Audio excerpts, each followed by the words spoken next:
All right, it's your boy Spank Dog, aka Puffinstein, at YouTube. Like, comment, share, subscribe. You already know. Let's get into it. All right, everybody. So, I just uploaded some music, and I was gonna let a few things play real quick.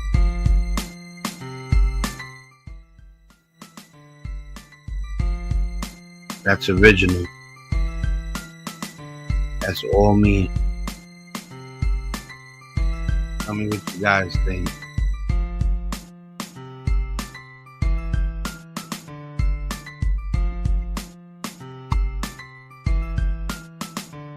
Hope you guys like it. I made it on my Phantom XA. All right, it's gonna start over.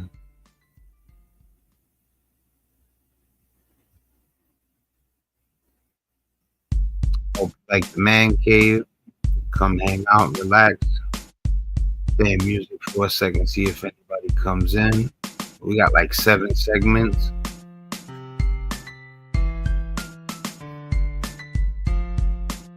This is my favorite beats I ever made. No sample. Everything's being played by yours truly.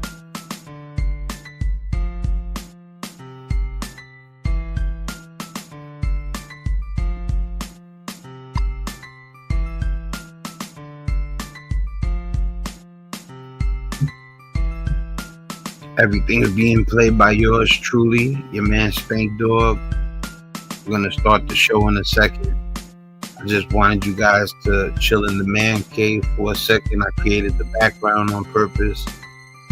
Uploaded some original music. Y'all can come chill in the basement. Click the man cave. I'm gonna show you guys a couple of other songs before we get into the 7 segments.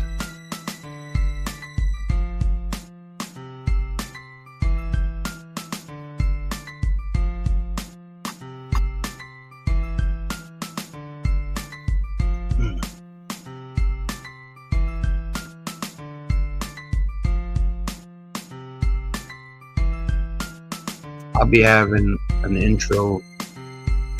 I'll be having music for the intro when I start the show from now on.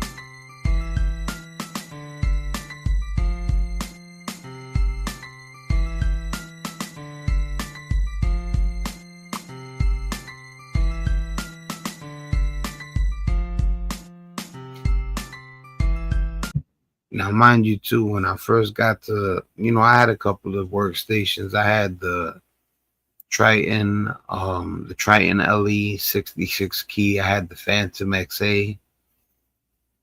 And, I never got as nice with them as I should have. But I did get to the point. I also was using my MPK 25, which I have right there. But I'm not going to even bother pulling it up on camera. I also use Beat Thing Virtual to make some of my beats. So I've had 3 studio setups, but I never mastered them the way I should have. But what you're hearing are original beats that I made while I had the equipment running.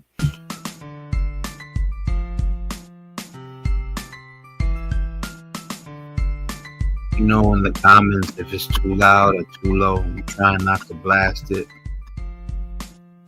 All right, it's gonna play one more time. I'm gonna put it up so y'all guys can hear it good. Tell me what you think.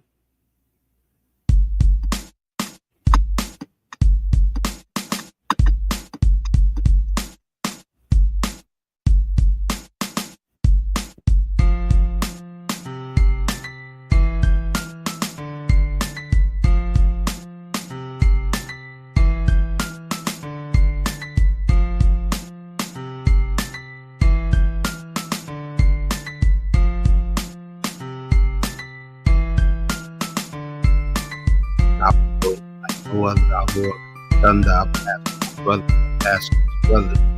My blunders, I make mistakes. And that's entertain the words with space and place with things and faith. Right side of the place, I'll do the face. Sun deep like a blade, like a champ on my arm and I leave. I feel like a butterfly, sing like a breathe me, harvesting the seed, bits complete, a brain like a flea. I swing my teeth, so fat in the snap, somebody's on the back, fell on my lap. Got this mask and it's real fast, but for now we're mad. I'm just bugging out, you know what I'm saying? Y'all want to see the music, you know, go check out the videos. You know, those are the finished pieces. You know what I'm saying? I should have bought the Crunch Time sample up here. You know, I can't get it now because, you know, that's the one that my full rhyme to. You know. But yeah, I made the Crunch Time beat that G'd Up Quinn rhymes to. I made that from a Black Sabbath sample. You know, and it's crazy. Go listen to Crunch Time. And yeah, man, I'm proud of that. Let me see what else we got here. I got a whole bunch of stuff.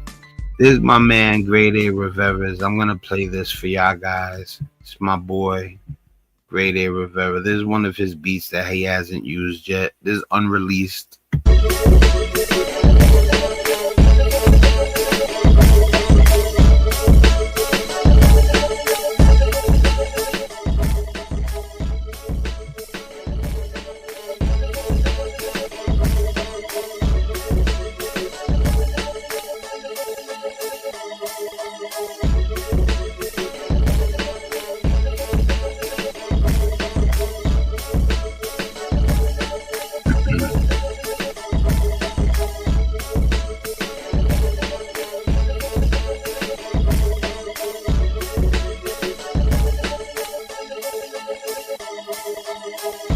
Just in me, this how we born. I must move on and learn like the old days go by. My Lord, express still I possess understanding best.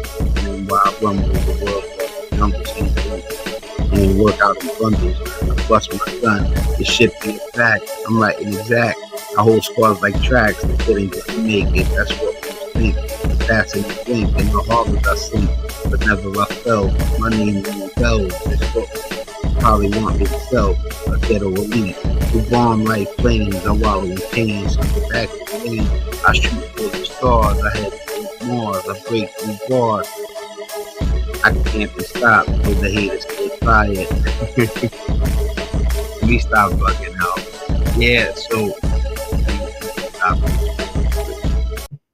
alright, yeah, so when I start the show from now on, we're gonna be having some intro music. As you can see, I got my other hat on, so the hat challenge continues.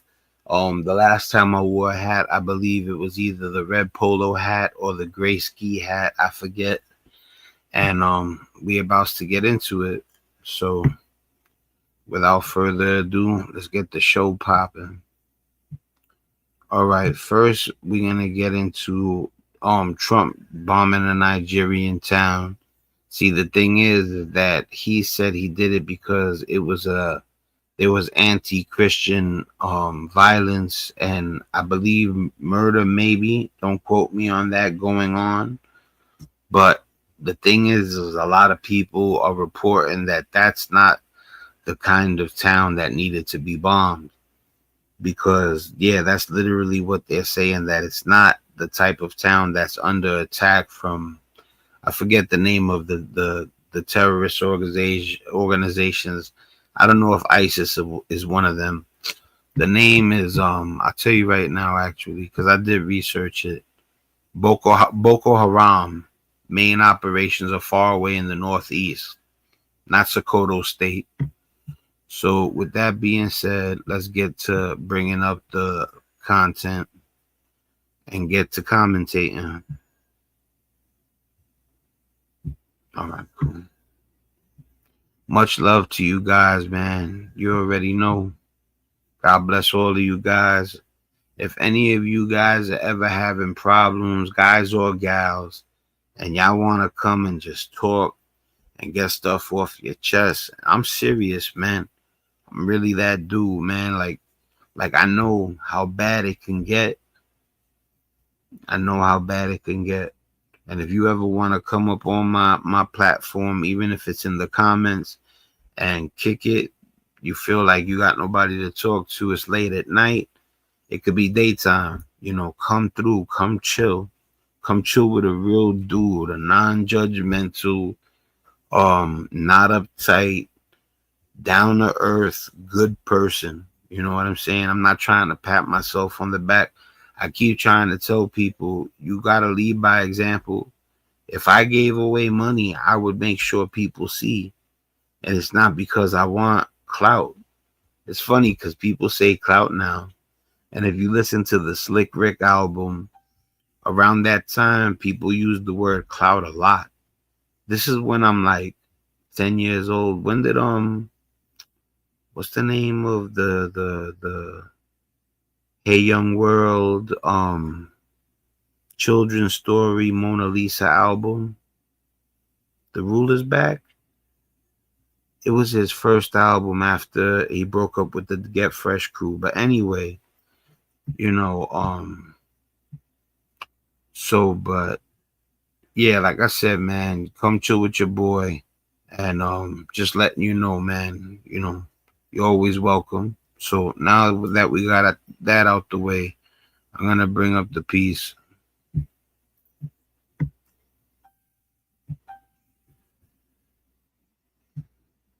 All right, so let me full screen it real quick.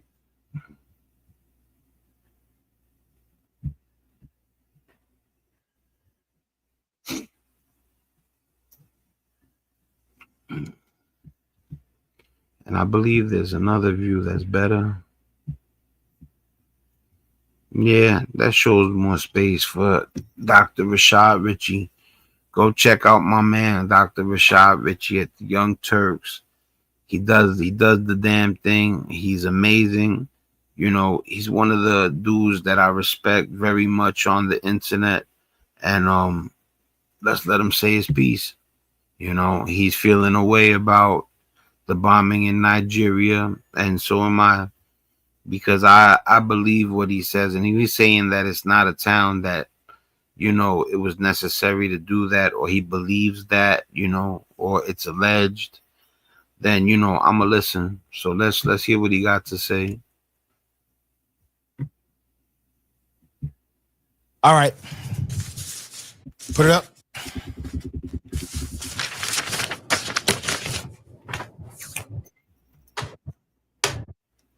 Here we go. I want you to look at the bloodshed that can come from such carnage. War is about two things: killing people and blowing things up. We call it war. Here's a statement from residents of that community. Residents near a village targeted by U.S. airstrikes in northwestern Nigeria on Thursday night recounted the moment their village shook. They did not learn what had hit their quiet village until later, when news broke that what they had witnessed was a U.S. attack on an alleged Islamic State camp. We saw when something passed above like lightning, and we thought it was at the back of our village. We saw it, and then it dropped and burst into flames. So we started calling people from Kajiji to ask them what happened. They told us it happened between Jabo and Kagara towns. U.S. President Donald Trump announced late Thursday that he had authorized a strike against an ISIS camp in northwest Nigeria. President said Jobo had never seen any attack by armed groups. You see, what it is that, like I said, the town that they're saying that they bombed because Christian people were in danger, they said that the town isn't that type of town. So they don't understand why Trump would, you know, drop bombs and it not be necessary. Some of the beliefs are that he's trying to make people believe that when it comes to Christians, he'll fight in an instant, you know. But that's what they call propaganda. Root makes sticking to my anti-inflammatory diet so easy. I just started an anti-inflammatory diet, and at first I was nervous. I wouldn't have a ton of options, but hungry. The first casualty of war is truth. That is the first casualty of war. Trump is doing everything he can do to escalate actual conflict, to deflect from his failed policies, yes, both personal and presidential. I ride with Dr. Rashad Richey. So he gives you targets, hopes that you take the bait. On the other side of these targets are actual human beings, souls inside of human bodies. He proclaims lies in order to sell you a fairy tale. That's truly a nightmare. You know it. Even if there's someone watching this who voted for Trump and you were down with MAGA, I didn't hear you say bomb Nigeria. I never heard you say we must go to war. First of all, Congress didn't give the okay for this. You know, Congress has to okay. It's not the Senate, right? It's Congress, I believe. Let me check because I did the research. Yeah, but I believe it's Congress. If Congress doesn't tell you that, you know, you could go ahead to war, it's not supposed to go down. You know, don't mark my words, but I'm pretty sure, you know what it is? I did a lot of research and I lost my spot. Let me just ask, is it okay to go to war if Congress doesn't okay it?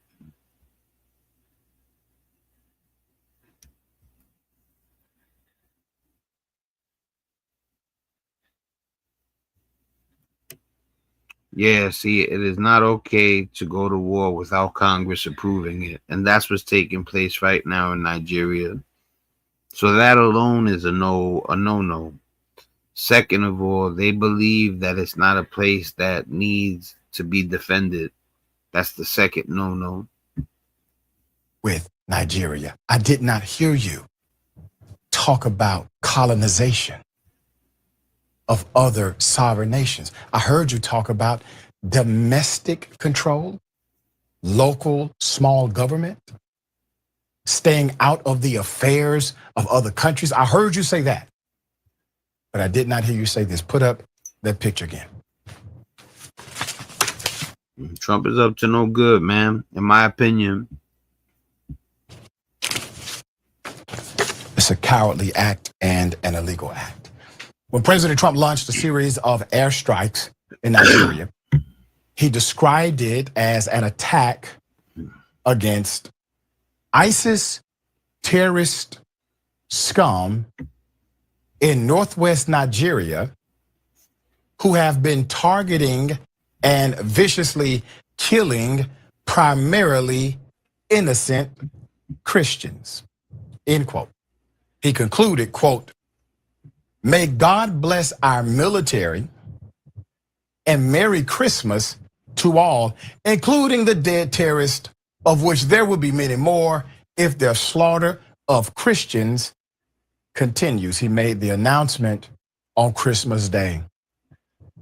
To anybody who celebrates the holiday, which by the way is a compound word that means holy day, for anyone who believes in the separation of church and state, for anyone who is an Orthodox Christian, this is a rare opportunity. If you happen to be an atheist, but you care about human beings, which makes you good in my camp all day, this is a rare opportunity. We are all in agreement. We're all in alignment. Innocent people shouldn't die. I would have believed innocent people should not die. And I would hope everybody would be in agreement with that. The crazy thing is that there's some people that aren't. Like I said, man, if you do something and it's not in true defense of other people, you know, in true defense of humanity, that are, you know, people that are being wronged by, you know, violent gangsters, warlords, whatever it is, corrupt governments, then yeah, it's okay to come to their rescue. But when you're dropping bombs on a place where they're saying there's no activity, something suspect.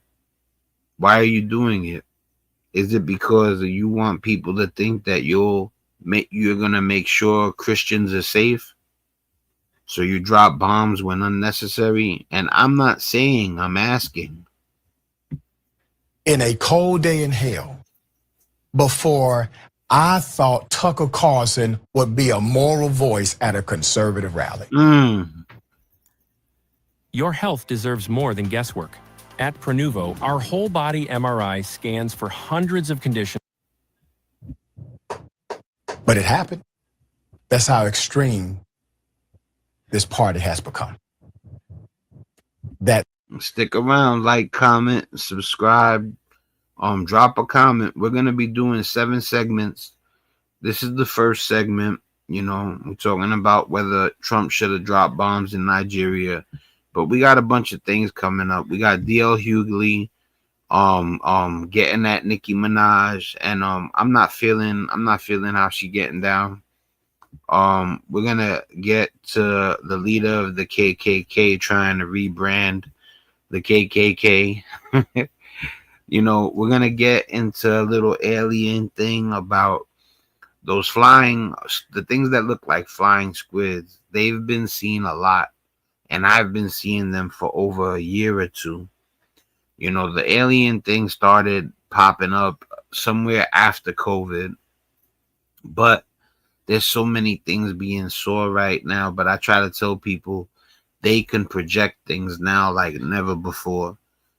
Project things that look like they're there and they're not. So be careful what you buy into and what you don't buy into. So we're gonna get into the alien thing, and then there's even a second conspiracy thing coming up where they're talking about Anthony Joshua, the guy who fought, what's his name, Jake Paul. Well, he was in a car crash, but there's more to it than him just being in the car crash. He was rescued from the car crash. We're also going to get into a little bit of basketball. We're going to get into some trash talk, and everybody likes to see the NBA players talk trash with each other. So for now, we're going to get back to Dr. Rashad Richey, though. The guy who used to define the extreme, used to define the polarity of extremism, is now the voice of reason inside of that same party. There's people out there that make mistakes, man, and you think they're bad guys. But when a person don't agree with you and you're certain they're wrong, that doesn't mean that they're always a bad guy. They do have good parts to them sometimes. Sometimes they're just really evil, mean creeps. You know what I'm saying? But there are people out there that you don't agree with, but you'll find them saying something you agree with on a later note. There's more. Put it up. So let's get into it. All right. The locals in the town that was hit during the strike say terrorism was never a problem for them. On Friday, CNN published a report based on interviews with multiple residents of Jabal, which was hit by a U.S. missile during Thursday's attack, which landed just feet away from the town's only hospital. The rural town of Jabal is part of Sokoto state in northwestern Nigeria, which the Trump administration and the Nigerian government said was hit during the strike. Both sides have said militants were killed during the attack, but have not specified their identities or the number of casualties. Kabir Aduma, a security analyst from Beacon Security and Intelligence in Abuja, told Al Jazeera that the likely targets are members of Lukura, a recently formed offshoot of ISIS, according to the analysis. But the Trump administration Their explanation is that their home is at the center, excuse me, of a quote, Christian genocide. Yes, Christian genocide left many residents confused, as CNN reported, while parts of the community face challenges with banditry, kidnappings, and attacks by armed groups, including the alleged terrorist organization, which Nigeria classifies as a terrorist organization due to suspected affiliation with Islamic State villagers. Says Jabo is not known for terrorist activity and that local Christians coexist peacefully in the Muslim majority. See, this is the thing. They drop bombs in that location. It says it right here. State villagers say Jabo is not known for terrorist activity and that local Christians coexist peacefully with the Muslim majority. That's the place that they said that they, defended Christians against all of this terrorist activity that everybody is saying that's a lie. But you're talking about people that are reporting close to the area, news outlets like CNN, and I'm sure there's others, but that's just off the top of the head. Let's go back a little bit. Let's go back. I had the privilege of being invited to lecture in Egypt a couple of years ago. That's Africa. Dr. Rashad Richey is a very, very smart man. Definitely. I definitely show him the utmost respect. And what you will notice as you travel throughout the region is that the Christians and the Muslims live in peace. They're right there. You know them by their attire, sometimes by their greeting, but there is no conflict. And I'm hoping that Dr. Rashad Richey sheds light on why,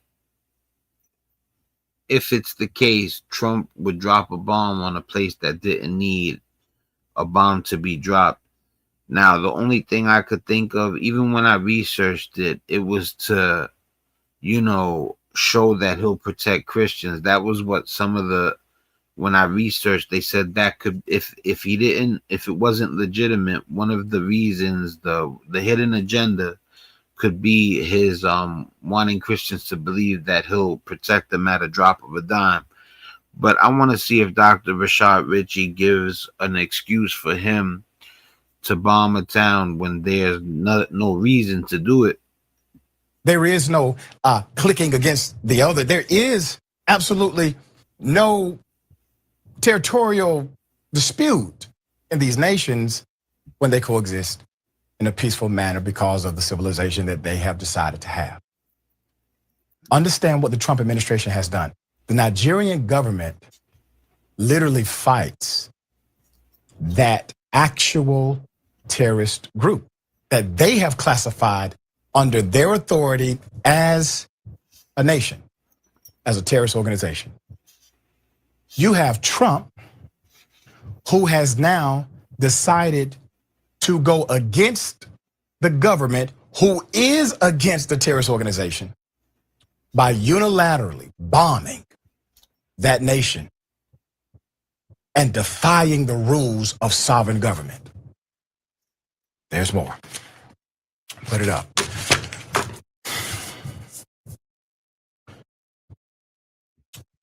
Bashar Isa Jabo, a lawmaker who represents the town and surrounding areas in Nigeria's parliament, described the village to CNN as a peaceful community that has, quote, no known history of ISIS, La Karawa, or any other terrorist groups operating in the area, end quote. While the town is predominantly Muslim, resident Kagara told reporters, we see Christians as our brother. We don't have religious conflicts. So we weren't expecting this, end quote. Nigeria, which is Africa's most populous nation with more than 237 million people, has a long history of violence between Christians and Muslims, with each making up about half of the population, 237 million. So it takes a lot of self-determination to live in peace, which these regions have done. And they have done so successfully for many years. Trump comes in, creates an artificial conflict, drops a real bomb, tries to sell it to America. The worst state to live in right now is New York, and nobody's talking about it. I've spent 30 years in the insurance industry. Very similar approach to almost every war we've had with other nations. There's more. Put them up. Go ahead and put up the good senator here. But Nigerian officials have disputed claims by Republican leaders, including U.S. Senator Ted Cruz. Ted Cruz out of Texas. Now, Ted Cruz, who claimed that the government is, quote, ignoring and even facilitating the mass murder of Christians. I want you to understand who's saying this. Is it rank and file members of the U.S. military? Do you have your lifers in the intelligence agencies proclaiming this? Has any other administration brought this to the forefront in this manner? Hell no. You have. All right, so I just want to point out to you guys, violence against Christians does occur in Nigeria. They're just saying not in that location, you know, and there are documented cases of violence against Christian communities in Nigeria, especially from extremist groups like Boko Haram. You know, that's what they were claiming. You know, Boko Haram and the Islamic State West Africa province. ISWAP. I don't even know if they use it as an acronym, but the Islamic State West Africa province and Boko Haram are the extremist groups. International reports and religious freedom watchdogs have noted that Christians suffer attacks, displacement, and murders as part of a broader conflict, and sometimes specifically because of their faith. So this is what they were saying was the reason behind the bombing. But all the local news groups, major news broadcasts are saying that that wasn't the place that needed help, and they bombed it anyway. That's what everybody's saying.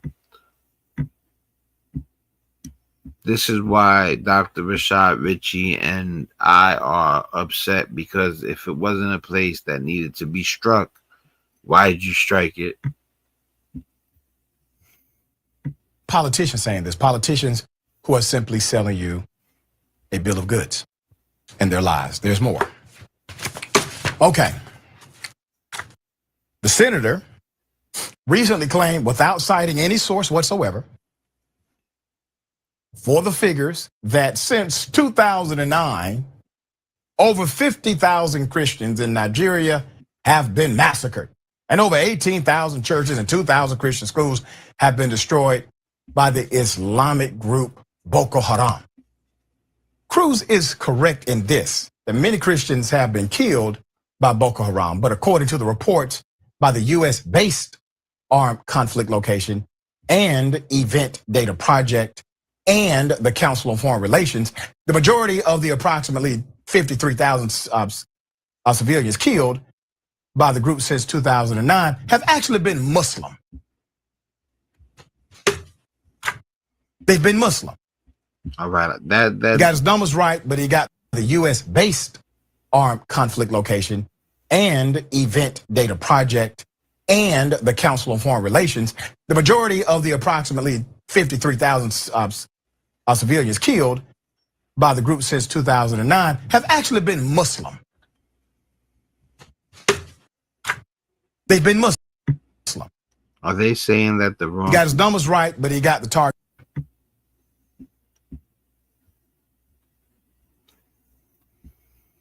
The majority of the approximately 53,000 civilians killed by the group since 2009 have been Muslim. Oh no, he's saying that they don't kill Christians as much as they kill Muslims, I believe. All right. So I wanted to read something else to you guys. The U.S. strike was in northwest Sokoto State, but many high-profile attacks on Christians cited in broader debate occur in central regions of Nigeria, not necessarily in the same area the missiles hit. Analysts and Nigerian officials emphasize that violent extremism in Nigeria isn't exclusively anti-Christian. It also affects Muslim communities and local civilians, regardless of religion. Now, that's exactly what Dr. Rashad Richey was hitting on right there. Killed by the group since 2009 have actually been Muslim. They've been Muslim. He got his numbers right, but he got the target wrong. They have been of the Islamic faith. There's more. Put them up. Moreover, the areas where Boko Haram is most active are in northeastern areas of Nigeria. The administration knows this. Far away from where Trump decided to conduct this attack. I just said that. Attacks on Christians cited in October by Cruz. Meanwhile, have been in Nigeria's middle belt region, while which is separate from the violence in the north.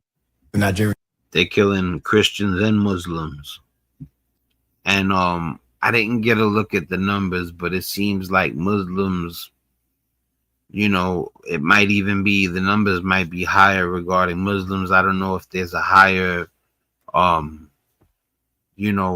population of Christians, of Muslims than Christians.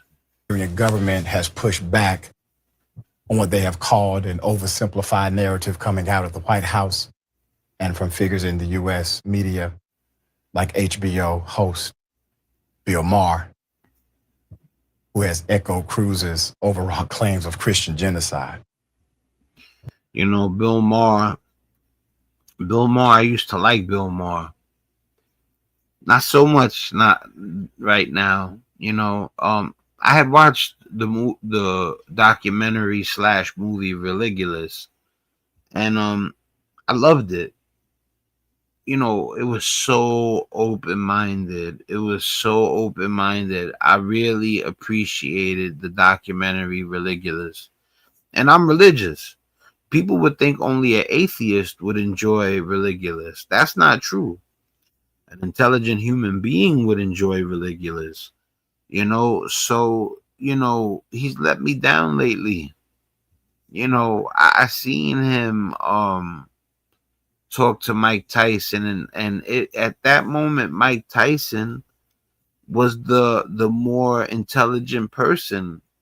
Not only that, he handled the situation smoother than Bill Maher, because Bill Maher had something to prove while Mike Tyson didn't.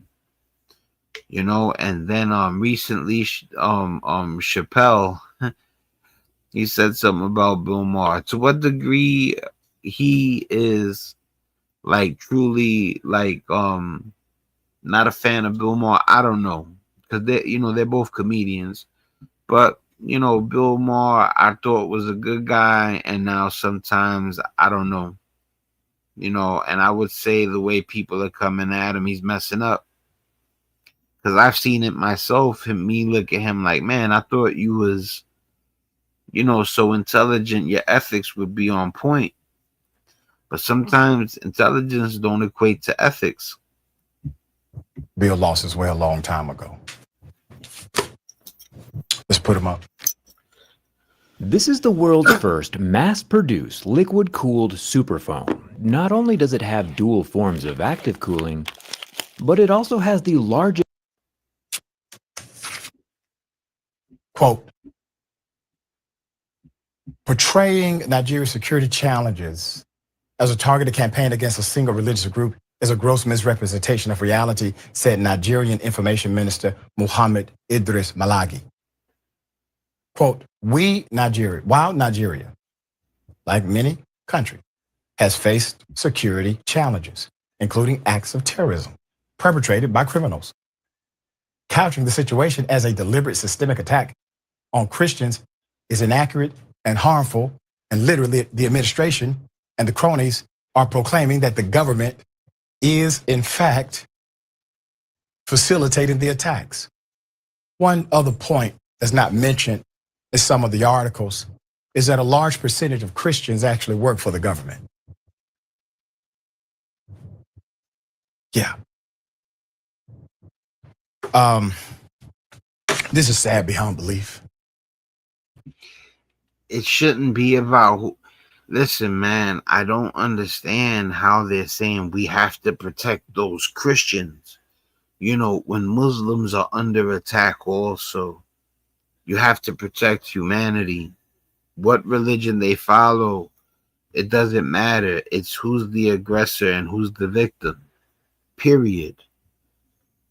You know, you don't agree? Save the Christian, but don't save the Muslim. You get what I'm saying? Like, I'm not saying that they're saying that the Christians are the one, you know, in harm's way. And that, if that's the case, get them out of harm's way. Definitely protect them. But are they the only one in harm's way that are the victims? Not the aggressors, not the criminals, not the bullies, the killers. You know, then help everybody. It doesn't matter the religion. We're all human beings. Religion doesn't matter. Religion matters, but it doesn't matter in regards to who you save and who you leave to be victimized. Trump is out of control only because the people around him allow it. He's a weak and unsteady man. I don't understand how Trump does so many things messed up and he hasn't been violated, like punished. Listen, they impeached Nixon for less. Nixon said if the president does it, it's not illegal. He ended up getting impeached. They were ready to impeach Clinton for getting a blowy. You get what I'm saying? Like, you know, you just got to be a little careful too. I'm not going to OD, but you already know what it is. When a person gets away with murder over and over and over again, you know, you look at it like, I can't believe this is going on. Because I've seen people and I know people and I myself have made mistakes. And the minute I started to go negative, I was met by karma. So how this man hasn't met karma yet, I don't know. He's paranoid, constant. And the fact that he's trying to get you to forget the reality of his failures shows you how much power you have. Because he knows that if you figure out that he has never been the man he's proclaimed to be, that every sand, every piece of sand in his artificial castle falls. All right. Just the thoughts here. Yeah, Dr. Richey. So pause it now because he ends up bringing on a co-host every segment, and you know, I got 6 more segments to get to. You know, God bless Shorty, whoever she is. I'm sure she's talented, but we're gonna skip this segment and go on to the next segment. The next segment is DL Hughley, getting at Nicki Minaj over, you know, her attending the Turning Point event and talking. You know, we're gonna get into that. Let me just pull it up real quick. So let me full screen it real quick also. And I'm gonna just start it up so you guys can hear I believe it starts with DL Hughley. Let's see. She supports a dude that is on the Epstein list 1,000 times. She's actually married to a registered offender. And that brings me back to our great president and this administration. Y'all think that she is just trying to get her brother and her hubby pardoned out of jail by Nicki Minaj is bugging out. Donald Trump? Nicki Minaj's brother and his attorneys thought he would be walking out of court a free man today. Jelani Mirage was convicted last November of repeatedly an 11-year-old girl. Nicki Minaj's husband pleaded guilty to failing to register as a sex offender. Kenneth Petty was convicted of attempted rape of a 16-year-old girl in 1995. This whole Nicki MAGA Minaj mess just took another crazy twist. So now DL Hughley hopped in and joined the squad of fans who are convinced that Nicki is cozying up to Trump because she's trying to score a pardon for her brother, who's a convicted rapist, and get her offender husband off that registry list. And who better for the job than Trump? Now, this is all speculation for now, but when you look at the timeline, things start to look kind of sus. See, Nicki spent years publicly dragging Trump. And yes, I got the receipts ready for y'all. But now, all of a sudden, she's out here calling Trump a role model? Dear young men, you have amazing role models like our handsome, dashing president. She should be ashamed of herself. Make it a habit. A 10-minute AI routine every morning. You'll be unrecognizable by... But let's not forget that just a few months ago, she should be ashamed of herself. Did I say she should be ashamed of herself?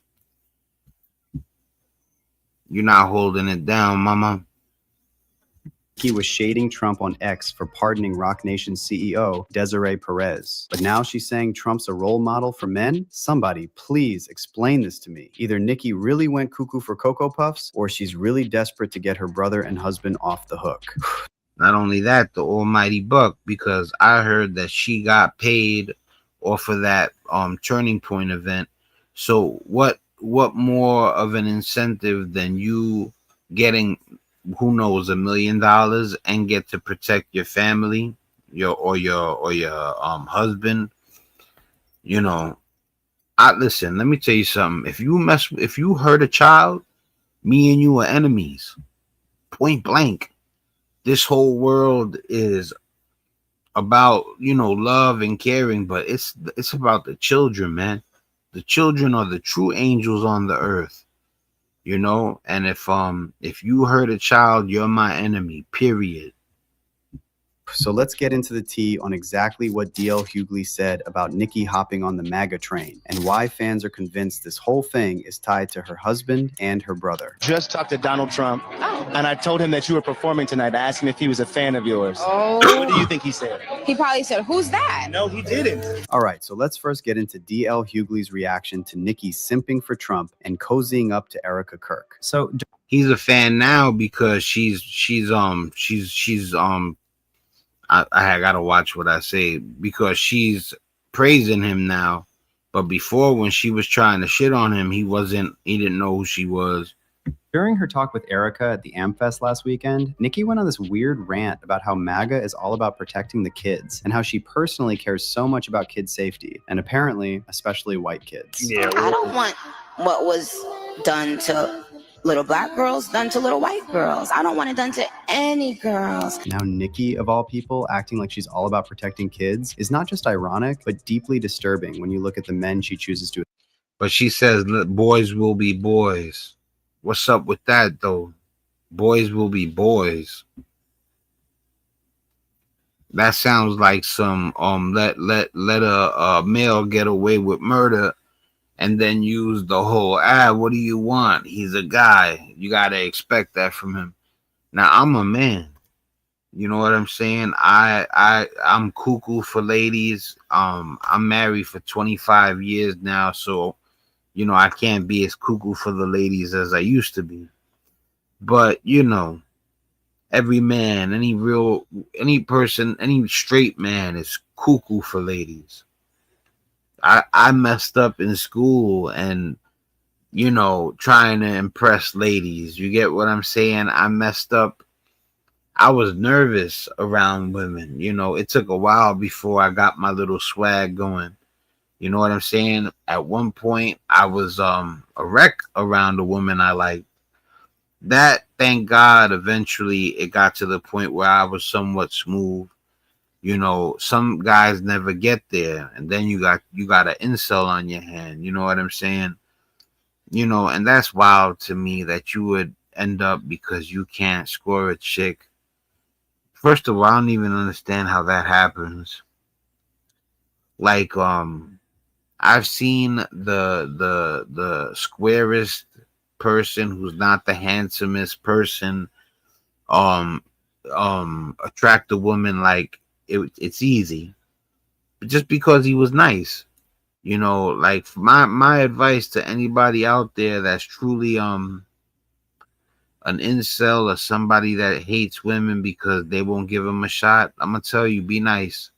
And if you're like, it don't work, yeah, it works. You just haven't waited long enough. Just be yourself and be nice, and you'll get somewhere. This whole I want to hurt people and unalive people because I can't get a woman, that's wild to me. You know.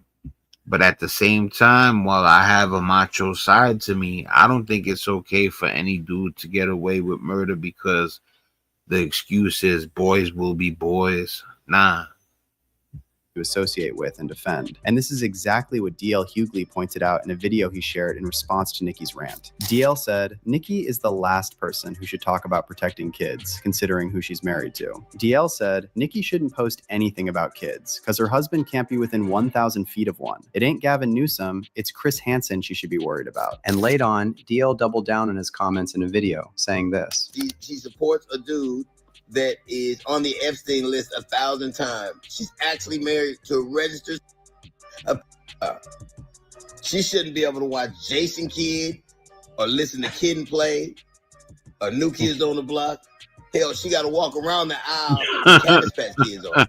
And she damn sure should stay away from Sour Patch Kids. But jokes aside, a lot of fans are now speculating that Nicki going MAGA might have something to do with not just her offender husband, but also her brother, who's currently serving 25 years in prison. Now, you never hear Nicki talk about her brother in public, and that's not a coincidence. This man... Let me tell you something, man. Trump be pardoning people left and right. You know, I never thought it would come to the day where I see a president say, let him out of jail. And just like it's nothing, you know what I'm saying? You know,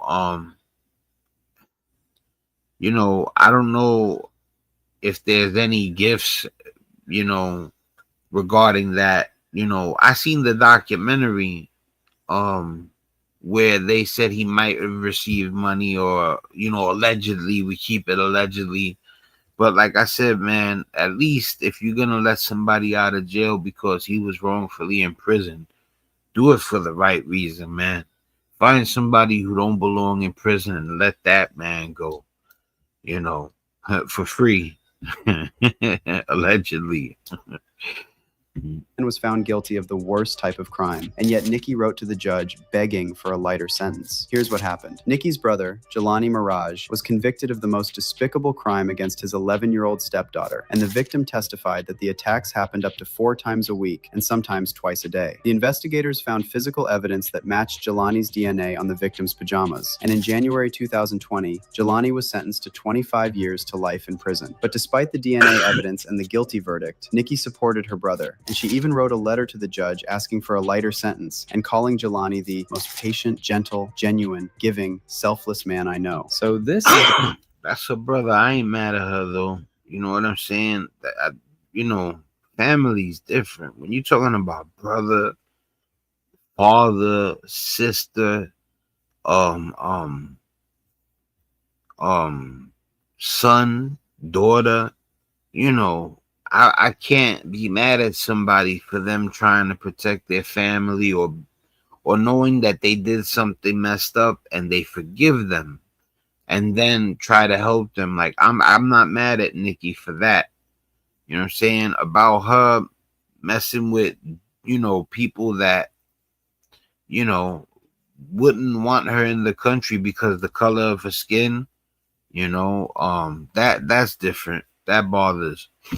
person who's now ranting about protecting kids and calling Trump a role model. And what makes her look even more hypocritical in all this is that she literally spent years publicly hating on Trump, not just during his first term, but also when he announced his campaign for the second run. For years, Nicki was dragging Trump for his anti-immigration policy, and she even put it in her bars. Remember the track Black Barbies, where she rapped, "Island Girl, Donald Trump want me go home, $500,000 on the Maybach Pullman, boarded. Now I'm praying all my foreigners don't get deported." Nicki also used to clown Trump all over social media back when he was first running for president. She was dragging him for everything, from his looks to the way he tried to speak Spanish. Y'all remember that time she posted a video on IG of Trump butchering the word man in Spanish? The bad ones. We have some bad people in this country that have to go out. We're going to get them out. We're going to secure the border. And once the border is secured, at a later date, we'll make a determination as to the rest. But we have some bad hombres here, and we're going to get them out. Nicki shared this clip on Instagram and wrote, "It's the clueless face that really has me laughing. It's as though he really doesn't know it's bad." On another note, I think Michelle should absolutely run in 8 years. And then there was also that scene in Nicki's MTV documentary, My Time Now, where Nicki... You know, it is true. I really wouldn't be mad at her if it wasn't for the particular crimes her husband and her brother are charged with. You understand? Like, it could have been anything else, and I would have been like, that's her brother and that's her husband. You know, she's gonna want to help them, especially if she forgives them. You know, but like I said, I can't co-sign that because of what the charges are. And I mean, they're both bad. I'm not going to get into which one's worse than the other. Nicki called out Trump as an example of misogyny in the industry. But now Nicki all of a sudden thinks Trump is a role model for young men? Now fast forward to 2020, and Nicki was still fiercely anti-Trump, even after a bunch of black celebs started endorsing him. In fact, she made it very clear she wasn't about to jump on the Trump bandwagon, and those were her exact words. And then it's crazy how she ate her words. She did exactly what she said she would not do. And people still mess with people, you know. And like I said, I don't pray for nobody to not mess with another person. I'm just saying it boggles the mind that she would say one thing and do the opposite other later. You know, polar opposite, total hypocrisy. And people would see that and still mess with her, maybe even rationalize it, stick up for her. And at the end of it all, it's just you not wanting to admit you were wrong regarding who you selected. Then when you add that post Nicki shared last July about Trump pardoning Desiree Perez, it's clear this whole MAGA switch up is super recent, like we're talking a few months. Because seriously, how is it even possible that just months ago Nicki was throwing shade at Trump for pardoning Desiree, the same woman Nicki claims tried to destroy her career? But now she's out here calling Trump the greatest president ever? I mean, what happened in those few months? What made Nicki flip like that? Now look, nobody really knows for sure what's going on, but fans have definitely been talking. And as always, the opinions are wild. Some folks out here are saying Nicki might be on that snow and slowly losing her grip on reality. One fan said, "I was done with Nicki when she went on the coke rants. Like, why would she be a role model when she's high as hell screaming? Why would I fangirl over an addict?" And someone else wrote, "Why is nobody talking about the fact that Nicki Minaj's pivot to the right is 100% due to the fact that she's broke AF? Addiction will drain you of everything you have, no matter who you are, and B needs the check bad. Opioids and coke are a hell of a combo." But then, I mean, unless that person knows her, you know what I'm saying? I don't know nothing about that. I don't know what Nicki does in her spare time regarding if she messes around or if she indulges or she doesn't. You know, we're talking about her moral choices here. You know what I'm saying? I don't know if she messes around or not. That's not my business, really.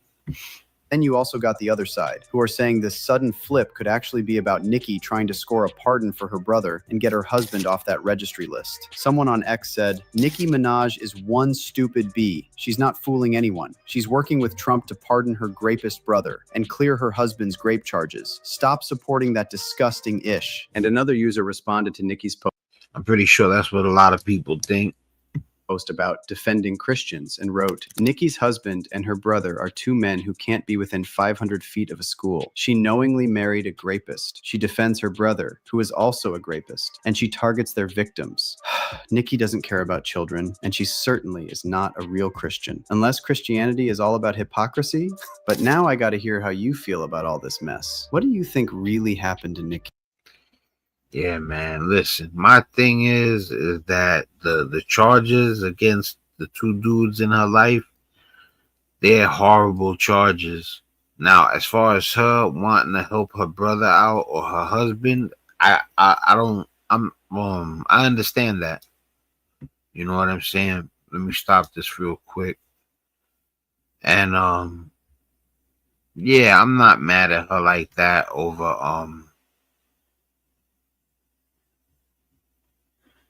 her wanting to help her brother out and her husband out.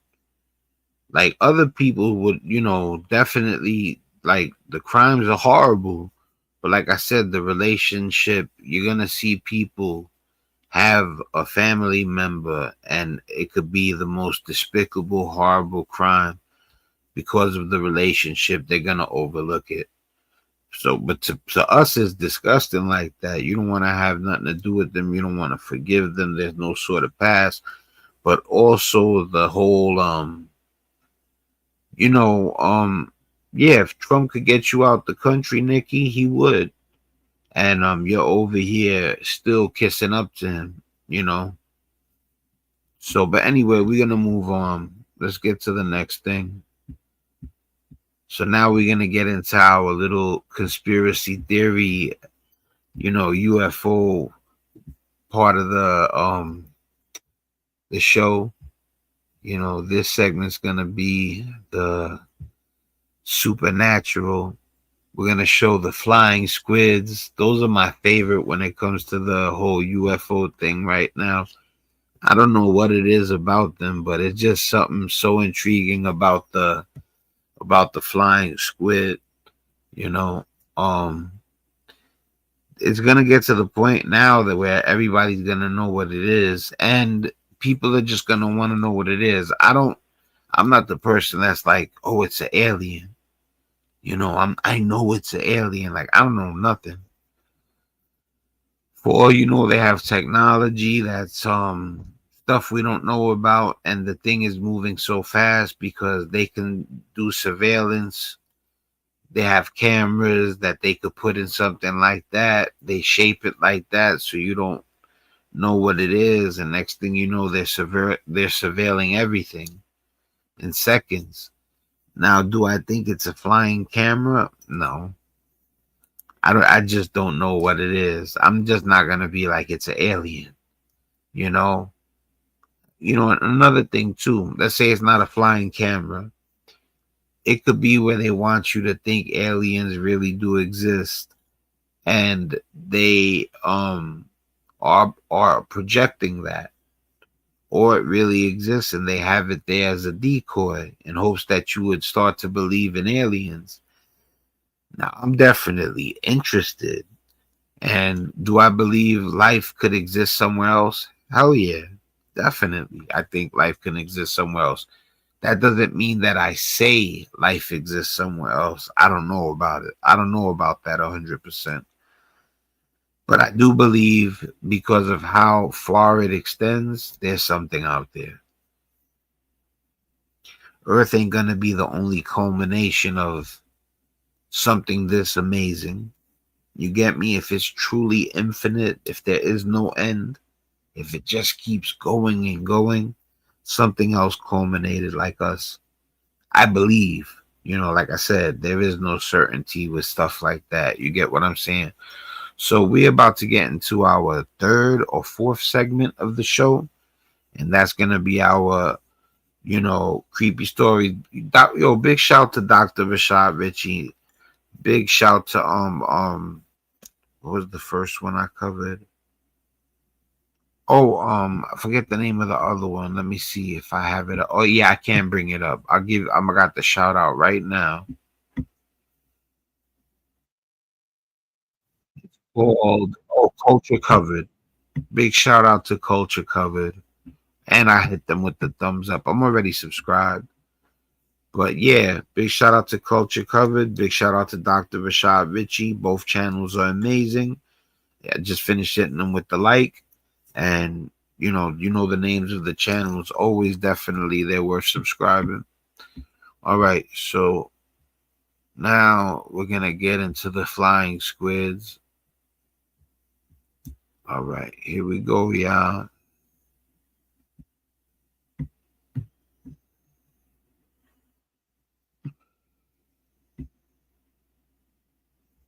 All right, people, let's get it.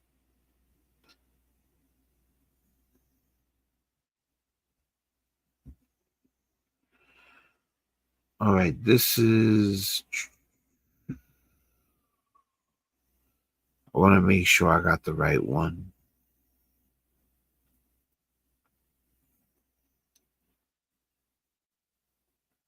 All right. We're going to go with this one. This is the one. Let me full screen it. We're going to get right into this one.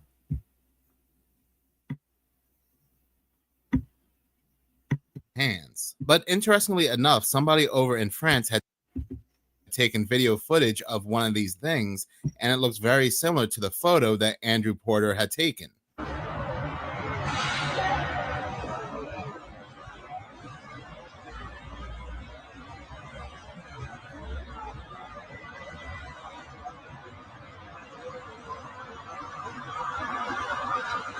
Crazy.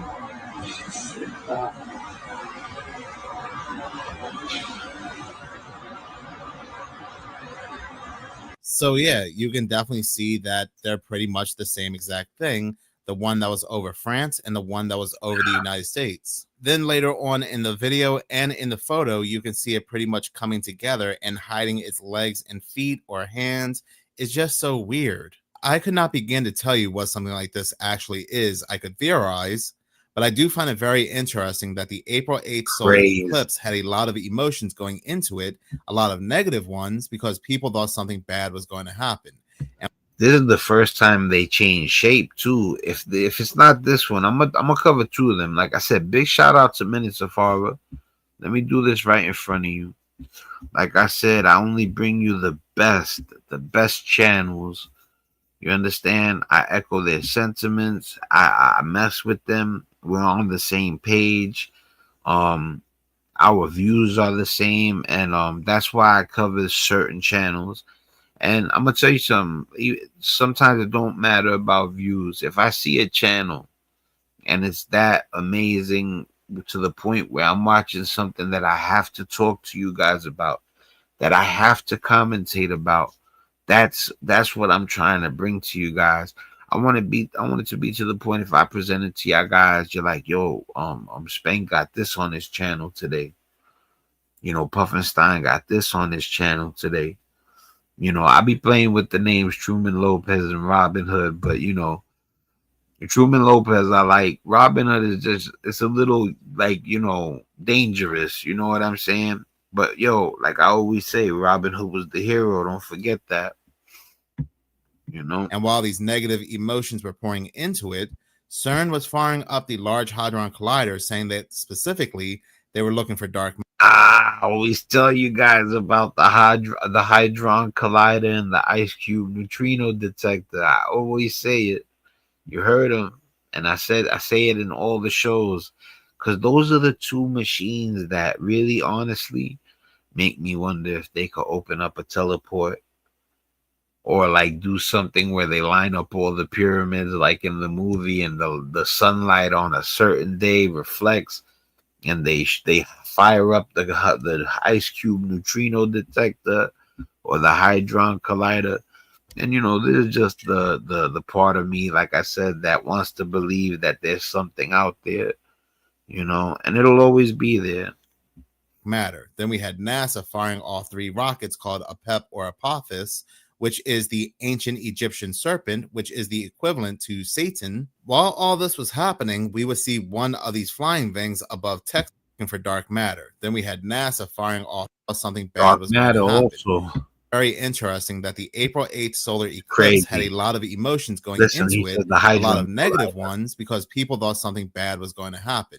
And while these negative emotions were pouring into it, CERN was firing up the Large Hadron Collider, saying that specifically they were looking for dark matter. Then we had NASA firing off 3 rockets called Apep or Apophis, which is the ancient Egyptian serpent, which is the equivalent to Satan. While all this was happening, we would see one of these flying things above Texas caught on camera during the eclipse. So I wouldn't doubt one bit that these ritualists, NASA, CERN, and so forth, summon something over, because it's just a little too coincidental for me. CERN looking for dark matter, NASA firing off rockets named after serpents, and just what happens to appear on that day is one of these dark serpent-like flying entities. Then after that day, people started to catch them on camera in multiple locations. Here are just a few videos out of many.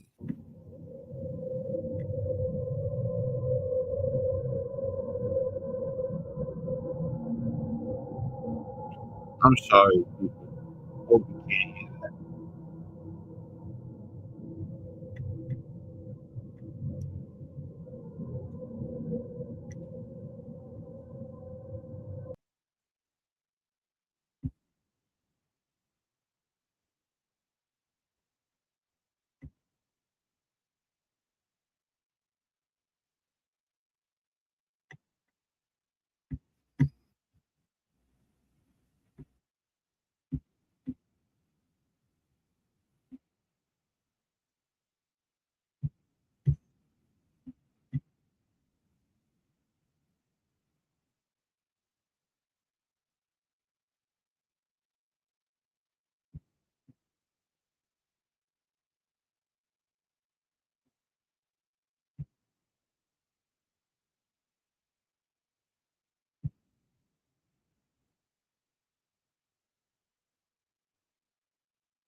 Yeah, they're saying that they're slowly trying to implement more ways like biometrics, facial scans, fingerprint IDs, all that type of stuff, to the almighty chip inside you, you know, if it ever happens. People say it's inevitable, but I would fight tooth and nail for them not to put a chip inside me. Beyond fight tooth and nail, I don't even know if a statement or phrase or word exists for what I would do to try to keep from anybody inserting a chip inside me.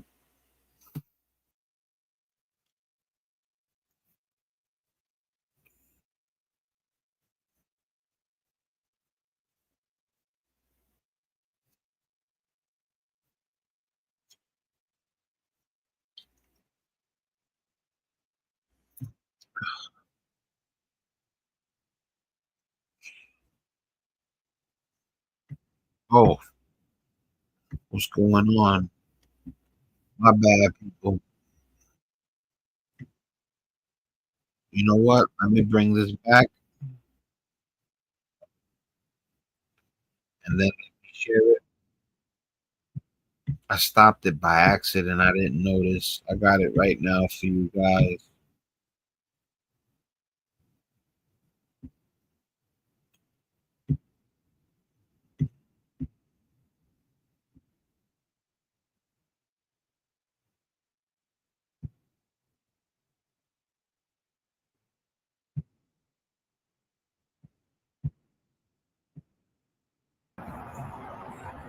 All right, this is it. This was recorded in Pennsylvania a couple days ago. This woman hears 3 knocks on her door. She goes outside. This should be around right exactly where we left off too. Let me see. Name of serpent deity.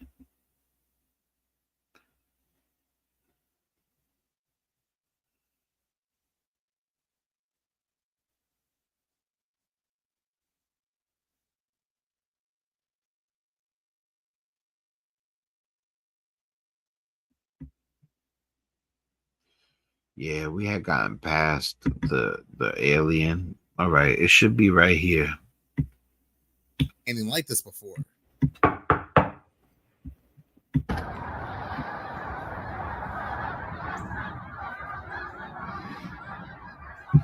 What is that? Wow, do you guys see that?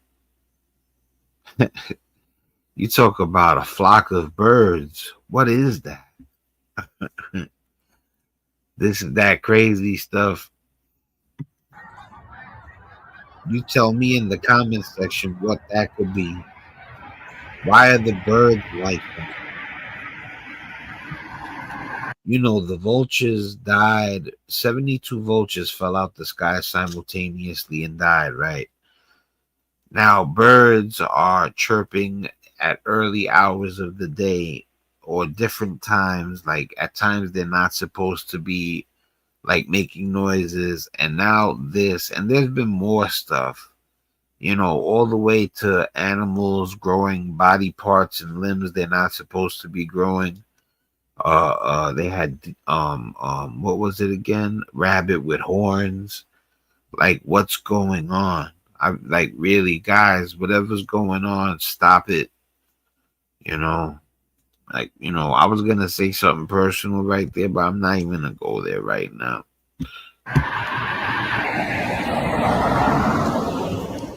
That's not regular migration. I don't think it is. This was recorded in Pennsylvania a couple days ago. This woman hears 3 knocks on her door. She goes outside and sees all these birds in a very weird formation. It looks like they're writing something, forming some kind of letters. They don't even look like they're flapping their wings. They just look like they're gliding or hovering back and forth, going between each other. As somebody born and raised in New Jersey for over 20 years, even been in Pennsylvania, never seen anything like this before, especially during the winter months. But moving on to something more disturbing, it would seem like the digital ID is coming to Alaska. See? And this all ties into their My Alaska app, which basically, as of right now, does a broad range of government services, anywhere from applying for Alaska permanent. I had the screen messed up by accident. I stopped it right around here, I think, or maybe a little earlier, but now we've seen everything, I think.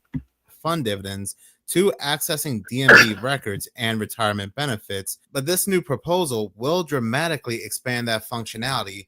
This great video comes from NDT Plus. He breaks down what is essentially coming.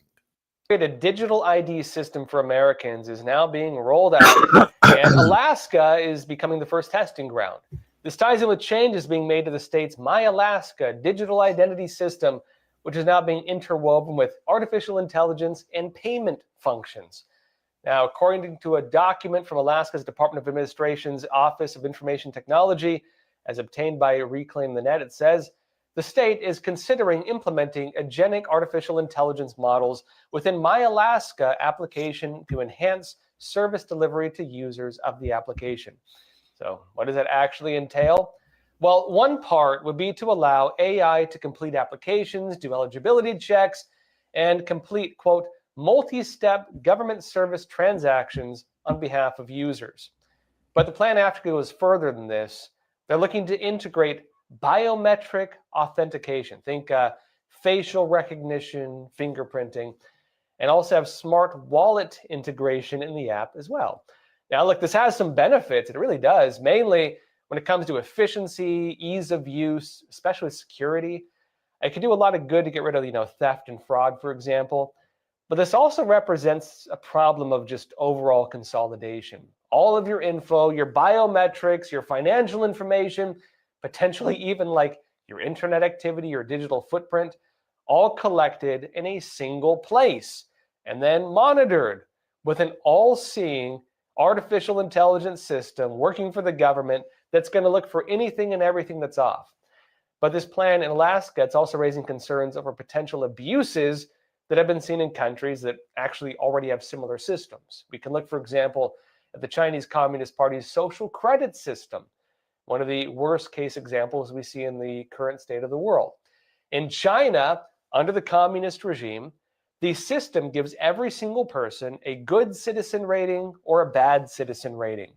Get too low, and you even lose your ability to make payments in the digital currency. And because of that, you get to be homeless because you can't rent a home, you can't buy food, businesses won't hire you. The new gulag is being pushed out of the system itself. That is what it looks like. And hopefully that's not where this is leading to, but they are currently rolling out digital ID systems tied in with financial systems right here in the United States. And the thing is, it's not just going to be Alaska, but it's going to be every state in the country. Because if you notice, all these states have a My application very, very similar to Alaska. And they're all going to say the exact same thing. They're doing it for convenience and security. But it's all about control and compliance. If you don't comply, they will shut your app off. You will not have access to certain things in the future, basically kicking you out of society until you comply, what we basically see right now happening in China. But talking about China, here's something very interesting that has come out, a interesting quote-unquote coincidence. On December 25th, Chinese cargo ship packed full of modular missile launchers emerges.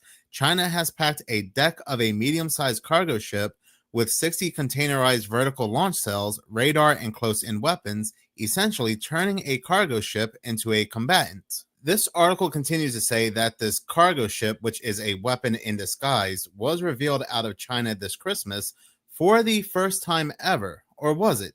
Because I remember something very similar being revealed on the very pathetic 2026 Economist magazine cover. Yeah, let's go back to that. We can see a cargo ship with launchers firing a missile at the United States 250th anniversary birthday cake. Yeah, these covers never fail. And right above the birthday, yeah, the covers are bugged out, man. They say they definitely reveal a lot of stuff that's coming.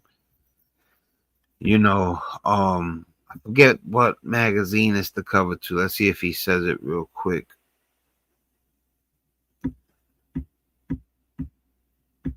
Or was it?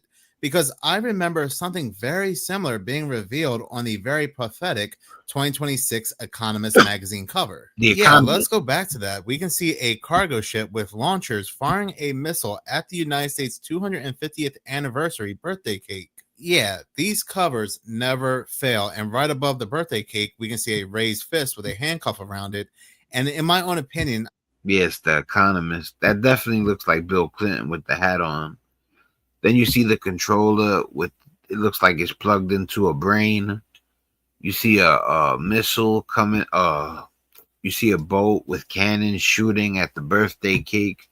I don't know what none of that stuff means, but I take that to mean after this attack, we're going to go ahead and see a loss of freedom, which might mean the digital ID in its full form. But moving on to some bizarre news, we are all aware that humans have a certain amount of senses. The traditional 5 senses are sight, hearing, smell, taste, and touch. Some others out there will say that, well, humans have more than that, but I'm talking about the traditional 5. But news is coming out and saying that scientists have discovered that humans do not have 5 senses. They have many more than that, and you won't believe the... If you could see, hear, if you could smell, hear, see, touch, or taste, and you don't need 6 senses to feel me punch you in the face. From Brixton to clap and comment. Hold on 1 second, people. Having technical difficulties with this stupid camera.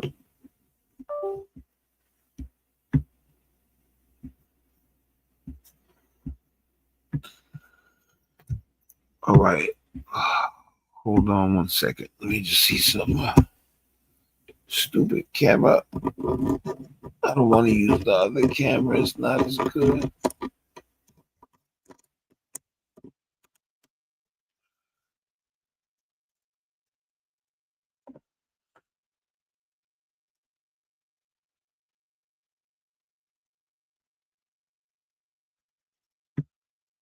All right, hopefully it's working now. Let me try that. Fire it back up. Number of senses that scientists say we have. Maybe you will. Go ahead and comment below the number. I'll go ahead and give it a second. But yes, they are saying we have the magic number. We have exactly 33 senses. You cannot make it up. You cannot make it up even if you wanted to. Reading this article from Vice.com, other news agencies are talking about this as well. But the article goes on a 33 senses. They said 5 senses. Like I said, the cannabis line, if you could hear, smell, see, touch, or taste, then you don't need 6 senses. If you could hear, smell, see, touch, or taste, then you don't need 6 senses to feel me punch you in the face. That's what he says. All right, whatever. Not 5, not 6, but 33 senses. The article says sight, sound, smell, taste, touch. You know, the ones, our 5 senses, a neat list handed down by Aristotle and repeated so often it feels like a fact we've accepted as true. Modern researchers disagree. Increasingly, scientists argue that humans may have dozens of senses, maybe even up to 33. Wow. Say that increasingly, scientists argue that humans may have dozens of senses, maybe even up to the free people number. So they're getting this information from the University of Glasgow, and according to their findings, balance, body position, internal body awareness, temperature, pain, and even the feeling that a limb belongs to you all operate as distinct sensory systems. But here's the even more bizarre part, and you can see this on the university's website. It's an ongoing project. They don't know all the senses that exist. They don't list them, but they know for certain that 33 exist, even though they don't know what they are. If that's not telling, I don't know what is. If you have seen my last video on Seconds of Horror, it just feels like as of 2025, we are in a soft disclosure phase of them saying that something else is among us that's not human. And when it comes to reptiles, it's very well known that reptiles have way more senses than the traditional 5. And given the fact that the free people number is involved in this story, what are they really trying to say here? But on a side note, talking about he's saying like they're trying to like soften you up. So when you realize that there's other things on this planet that aren't human, it's not that deep. That's why he's saying 33 senses instead of 6. He said that sounds something, you know, those amount of senses sound like something a reptile would be able to have. Reptilians, reptoids, and shapeshifters among us. In my last video on Seconds of Horror, I had spoken about certain movies that reflect this, like They Live, The Midnight Meat Train, and so forth. But a lot of people mention the TV show V. V was a TV show when I was young. We used to watch it. It aired in the early 80s, I believe. It had to be the early 80s. What I find interesting is that in this TV show, these reptiles that have infiltrated humanity, becoming world leaders and so forth, they all make this very specific hand sign. Doesn't look very, very familiar to a hand sign we are seeing a lot today. But yeah, I guess it's just a coincidence. They are going to interrogate you.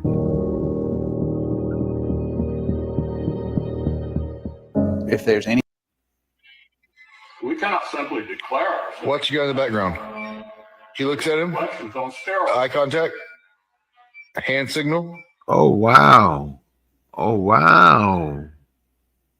Going away. Oh wow! Whenever Christmas or New Year's Eve. Can we rewind that? Going away. Can we rewind that?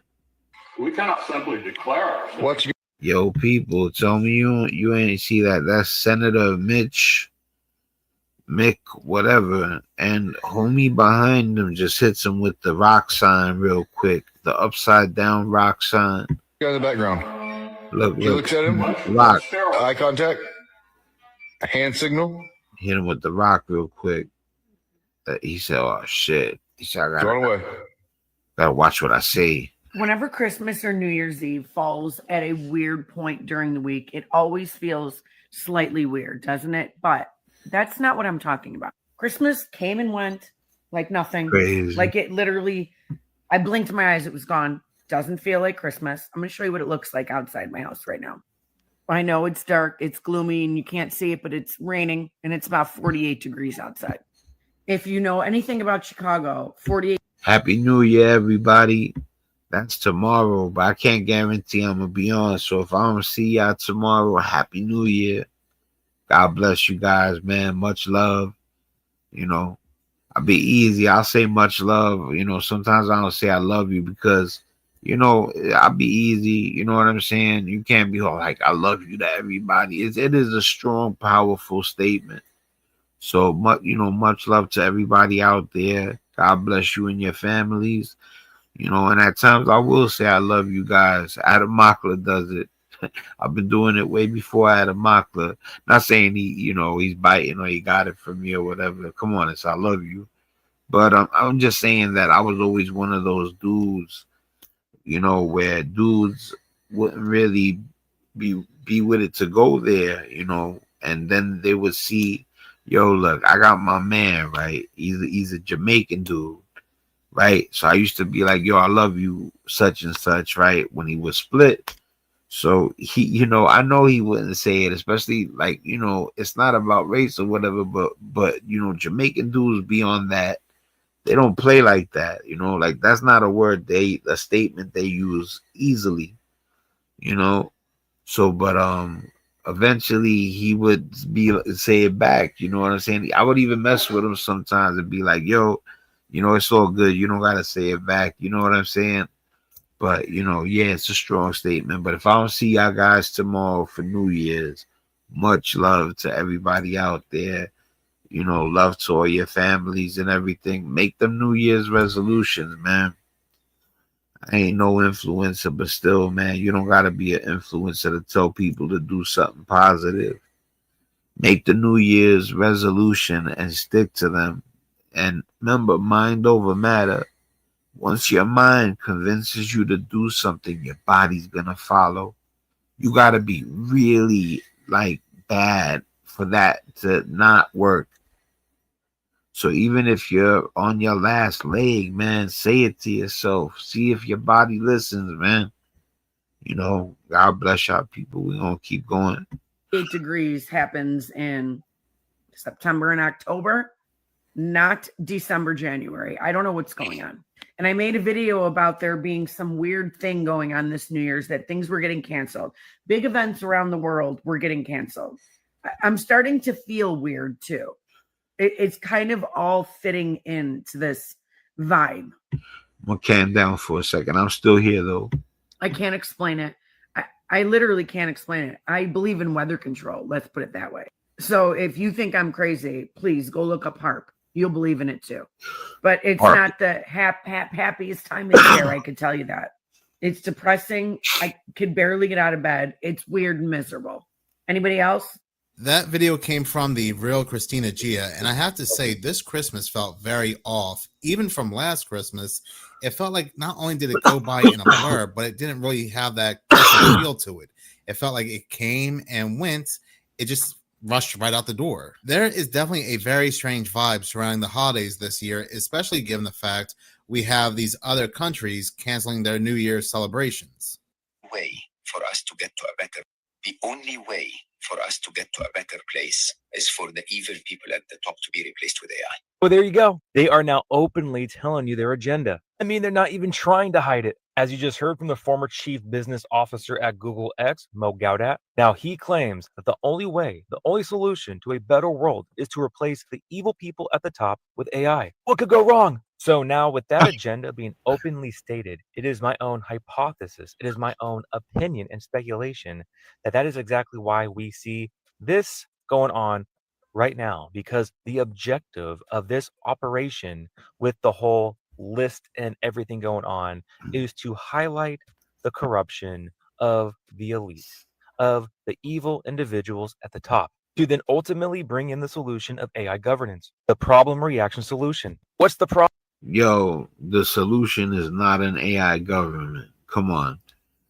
I don't see how like the introduction of the list and other things would make anybody think that an AI government is the answer. but I still respect, him. I know where he's going with it. I get where he's coming from. Problem? Well, you have evil, corrupt individuals at the top ruling the world. What's the reaction? Well, you expose these evil, corrupt rulers to the populace, allowing everybody to cry for change. And then from there, you bring in the solution, AI governance. The writing is very clearly on the wall because Well, they got that movie Mercy with homie from Guardians of the Galaxy. I forget his name, but he's a good actor. And in Mercy, he's a criminal. He was a cop, and the AI courts are trying him. So some of you probably seen the trailer, but yeah, man. Listen, guys, come on. If they try to install some AI government, like, I know you guys gotta definitely not be okay with that. Because again, the problem is being exposed blatantly and very purposefully. As we can see right here with Jeffrey's connections, these are the billionaires and top officials he's been tied to. So now while the problem is being brought to the forefront for everybody to see by design, the solution is coming right behind, waiting for the outcry, waiting for individuals to want the solution. And the solution is already being implemented slowly but surely, as we can see right here with AI governance being slowly implemented with things like this. You think they would try to make a government, a whole AI government? Drop a comment. Definitely, that's something worth talking about. AI.gov, or with things like the Genesis mission, where it is a national mission to accelerate science through artificial intelligence. Or as I'm sure you know by now, the whole Stargate project, which was backed by Mr. Golden Dawn. And not to mention how just recently we saw XAI striking a deal with the Pentagon, Department of War, to deploy Grok models for military and civilian use. Again, as we can see right here from Drop a comment too, what you think about AI, period. Christmas Eve, U.S. military adds Mr. Chip to the frontal lobe's controversial Grok bot to its AI arsenal. Oh, how lovely. Now, here's the thing. This is not just a U.S. situation or problem. This is a global agenda. Everybody is walking in lockstep, just like in 2020 with the boogeyman. But as I'm going to show you right here, it is country after country after country wanting to implement AI governance and then ultimately AI government. Wow.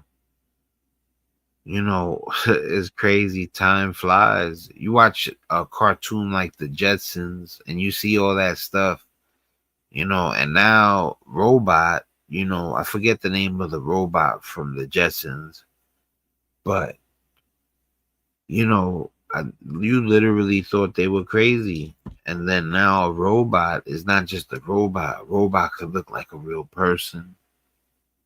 Ultimately AI global governance. But we can start right here with Abu Dhabi, set to become the world's first fully AI powered government by 2027. While we also have Saudi Arabia emerging as regional leader in government AI. As we can see with the Middle East big bet on artificial intelligence and data security, the Kingdom of Saudi Arabia, the United Arab Emirates, and the state of Qatar are making substantial outlays in technology and infrastructure as they seek to diversify their economies away from oil. Now, of course, it's not just the Middle East. We also have China's blueprint for global AI governance. There you go, a path towards multilateralism and universal good. Oh yeah, universal good. Yeah, okay. And of course, as we can see, AI governance in He said, yeah, okay.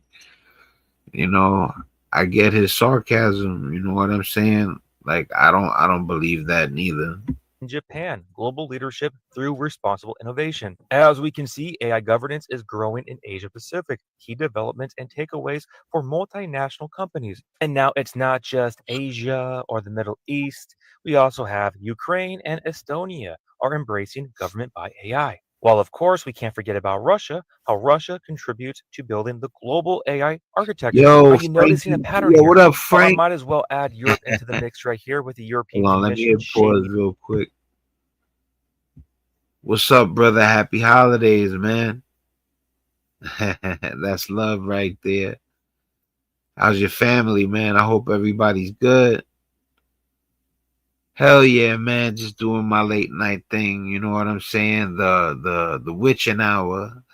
I'm a vampire. Don't tell nobody. What I was gonna say, how your family and everything. I hope you had a good Christmas, man. Happy New Year. All right. I put a message on Facebook. I figured somebody was gonna show up. You know what I'm saying? That's dope too. I'm glad you showed up. I'm glad you popped up. What you doing for tomorrow? Insomnia life. That's right. Vampire life. Like Jim Jones. Well, I was gonna say, you got something planned for tomorrow?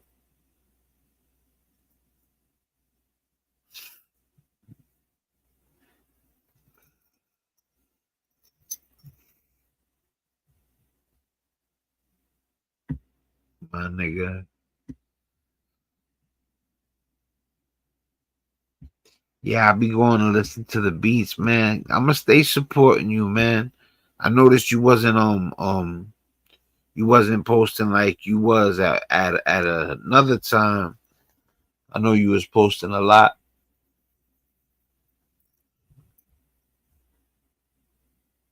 Yeah, that's right. That's right. I respect that. I feel you 100%, man. It's all been written. You know, what I was gonna tell you, yeah, man. Life be life, and yeah, definitely, word.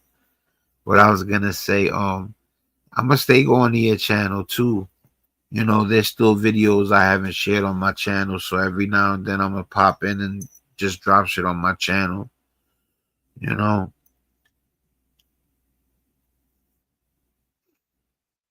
we gotta support each other. You know, it's the only way.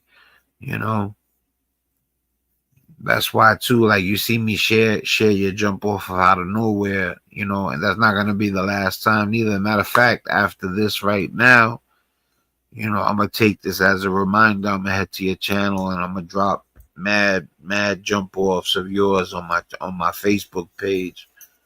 You know what I'm saying? I'll be on autopilot. Life be life and word. You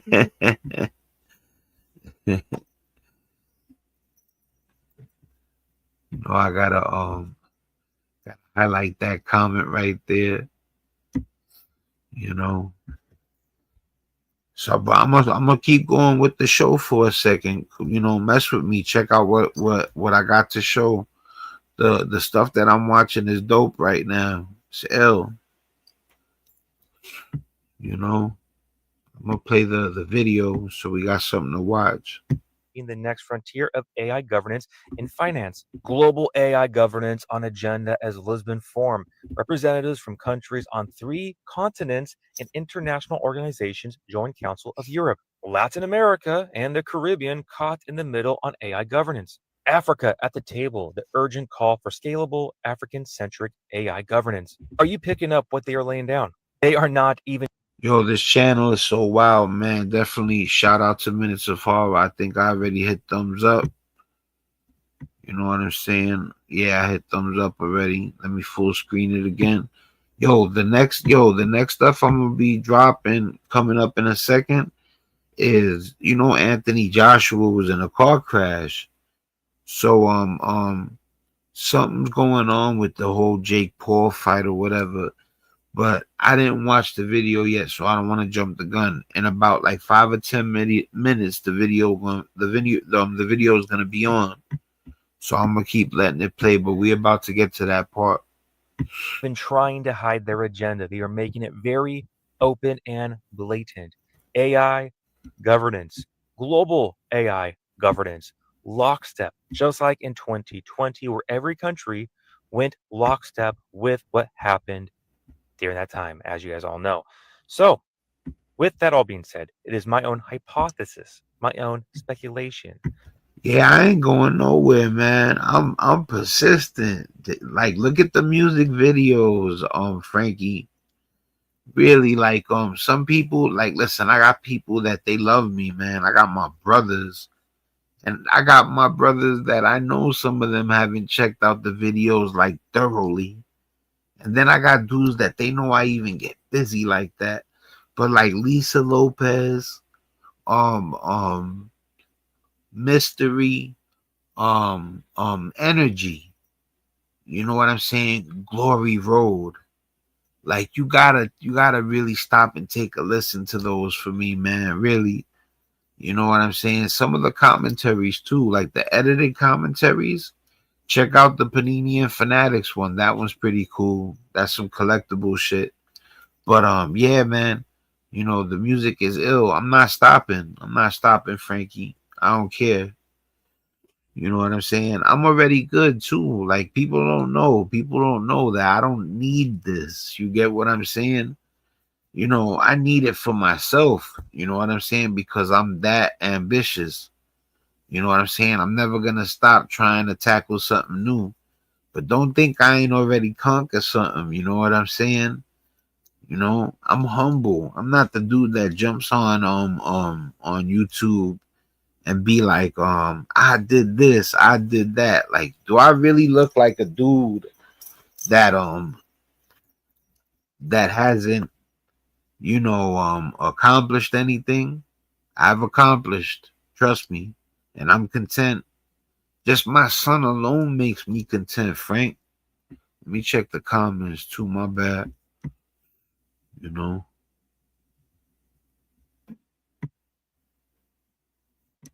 But yeah, man, there ain't no stopping. Can't stop, won't stop. You know what I'm saying? No Diddy. Yo, you know.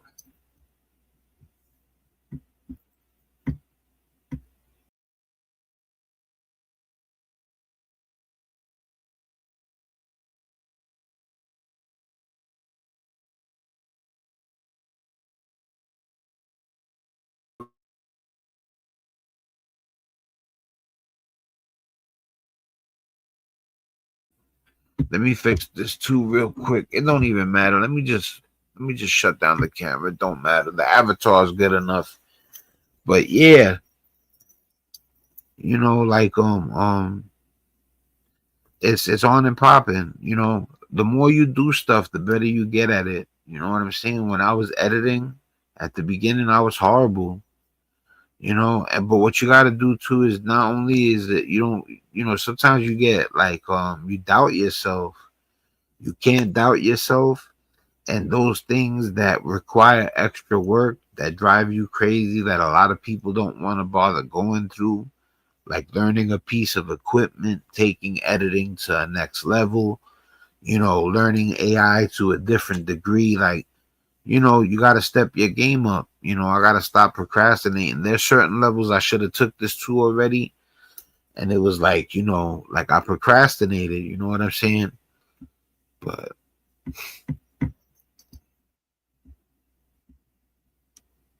you the man too, Frank. I feel the same way. You know, I see you doing the beats. I see you going hard. You know, you make good beats.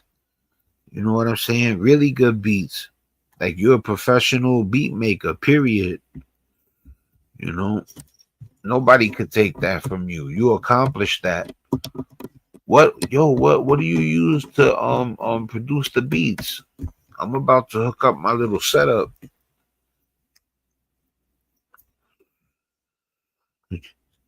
I got an MPK 25 and I got Serato on my laptop. I'm about to start making beats with just the MIDI controller and the Serato Studio. Let me see something. It's bugging out.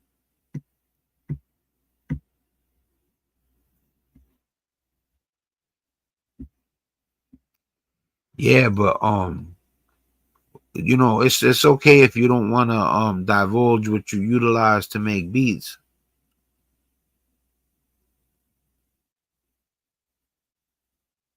Yeah, hell yeah, man. Being a gangster, like people, like I say, being a gangster, like people think I'm talking about I'm doing a armed robbery. I'm not talking about that. I'm talking about having a good heart. That's a gangster. You know what I'm saying? You know, these youngins gotta learn, man. Like, you know, I show them too much respect, you know, but it's they gotta hear a OG tell them, man, that when you get older, you realize all that, you know, I don't give a shit, I don't give a fuck, what you looking at, I'll slap you, all that shit is dead, you know. They like, you know how many people I see talk like they don't care about landing in jail? And I could guarantee them they do. There's very few people that are really on some I don't give a fuck about jail shit. You know what I'm saying? But sometimes they gotta live and learn, you know? Because when I was young, I ain't really want to hear shit neither. You know what I'm saying? I don't be letting loose, yo. Like let me tell you something, Frank. I'll be holding back on the channel. You know what I'm saying? You know, because like I don't want people to think I'm trying to prove nothing. See, but the cool thing about when people roll up is I'm not gonna hide myself. So when you roll up, you know, that's when my real self comes out, because I don't feel like I'm at work anymore. You get what I'm saying? You know how you go to work and you don't bring your real self with you, if it includes ebonics and slang and swag, and you know, you leave it behind. So like I bring, you know, I still be me, but you know, I'm trying to get them the story. I'm trying to make it where they know what happened regarding what I'm commentating on. So I'm not trying to talk about my history all the time and how I lived and the style and this and that.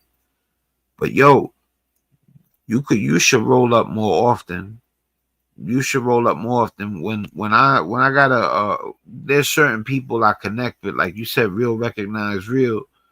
You know, when there's people I connect with, they, you know, them coming up to the show and talking, it's a good thing, because that's how you build. You know what I'm saying? My man Alton, I gotta get my man Alton up here. That's my son. You know what I'm saying? I got so much love for my man Alton. I'm gonna tell him tomorrow too. You know what I'm saying? I'm gonna message you my phone number. I know you probably already got it, but I'm gonna message to you again.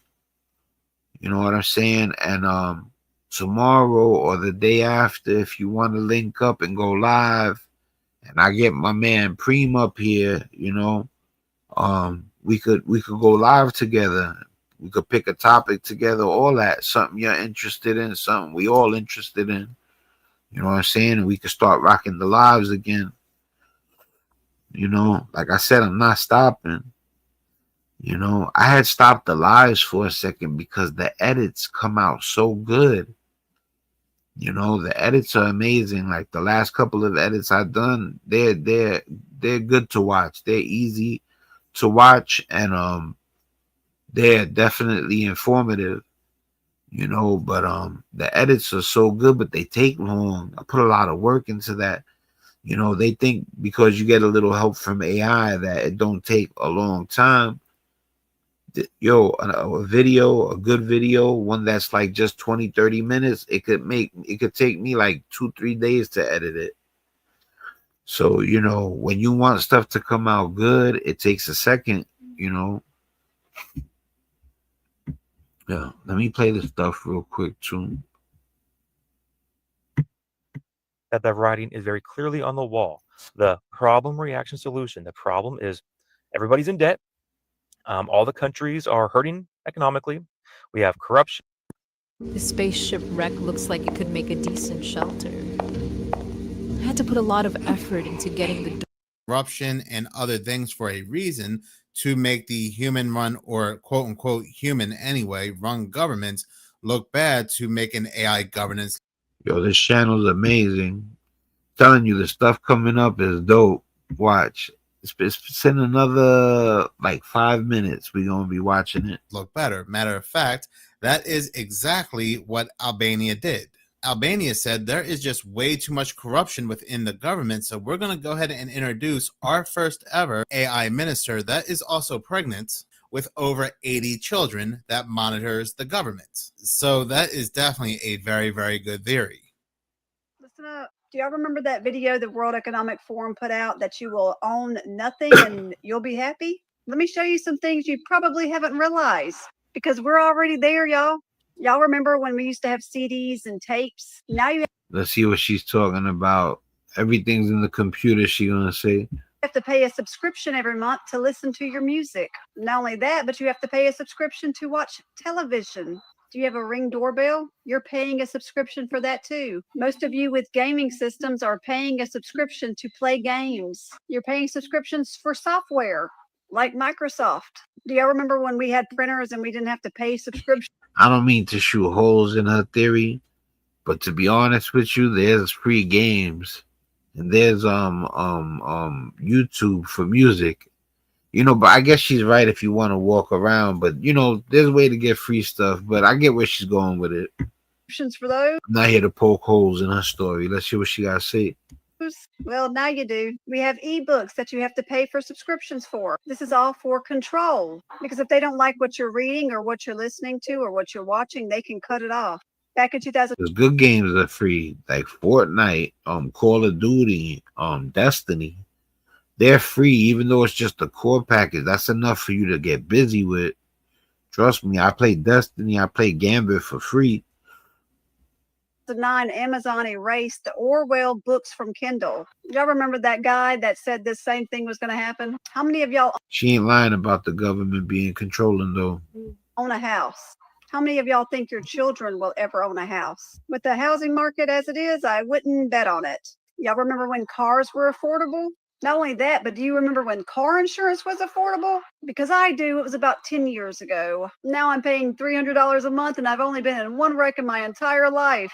Looks like that ride sharing will come in handy soon. But back to the housing market. Gen Z is renting, not buying. Here's what it means for the country's future. Yes, more people are having to rent homes. And guess who owns a majority of them? I just seen the comment, Frank. I still got that KD rookie, you my dog.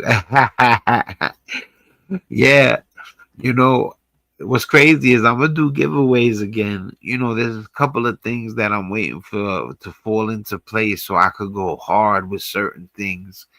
You know, that's dope though. Let me highlight that so people know that I'm about it, man.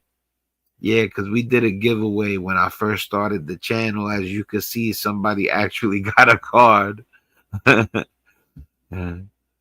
Yeah, you know, that's a good card, bro. Hold on to that.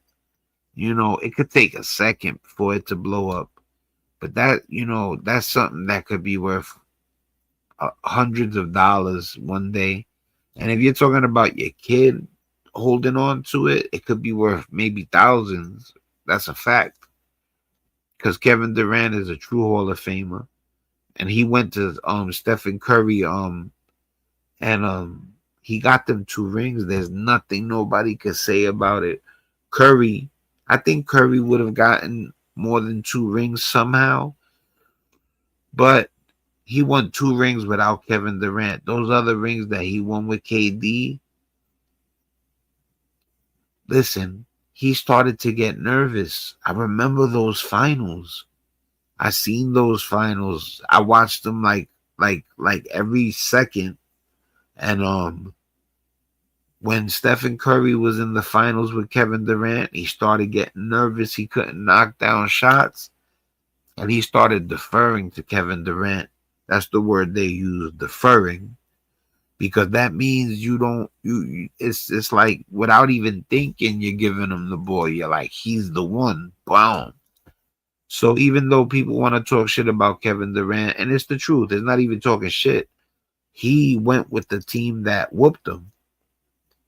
But he also won a ring for the team that whooped him twice. Because, yo, you know what it is, Frank, you watch basketball, both of those times, he won finals MVP both times, deservedly, because it wasn't just one championships where Steph was looking to him to hit the shot. It was both of them. Kevin Durant deserves more props than he gets, because even though he only got 2 rings and Stephen Curry got 4, there's a chance Stephen Curry only got 2 if Kevin Durant don't roll up. You know, because LeBron James came back and stole that ring from Curry.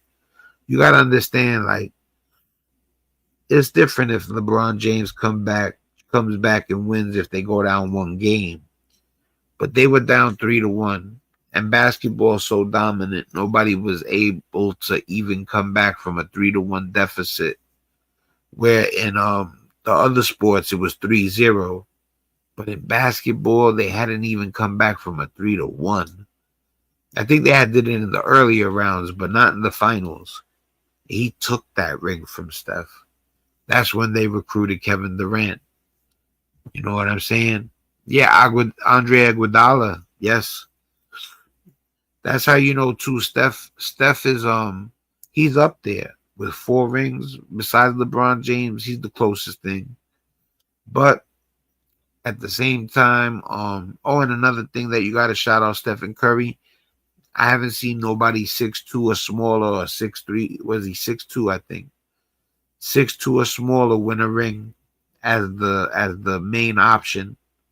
Because even if you say Kevin Durant was the main option for the 2 years, he was the main option for the other 2 rings. So, you know, he killed the whole you can't win a ring with the little guy as the main option stigma theory. You know what I mean? He killed that. Steph is that guy, you know. Yeah, Andre Iguodala won Finals MVP. Then Kevin Durant, and I think in the 4th one they finally gave it to Steph. And some people were saying he might not have even have deserved that one. You know, like it was close between him and somebody else, I think. But he got it though. Steph is that guy though. You know what I'm saying? He's lighting it up right now. Matter of fact, I could bring it up too. What's crazy is when it's your channel, you could do whatever you want. Hold on one second. I got you right now, Frank. You know I'll be on it like that too with the sports.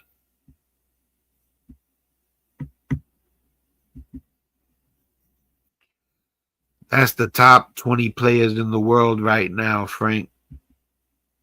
Literally.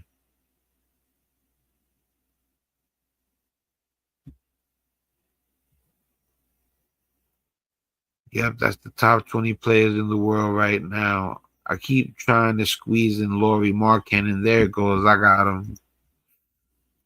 Yeah, check it out. Nikola Jokic, Luka Doncic, Shai Gilgeous-Alexander, Giannis Antetokounmpo, Tyrese Maxey, Jalen Johnson.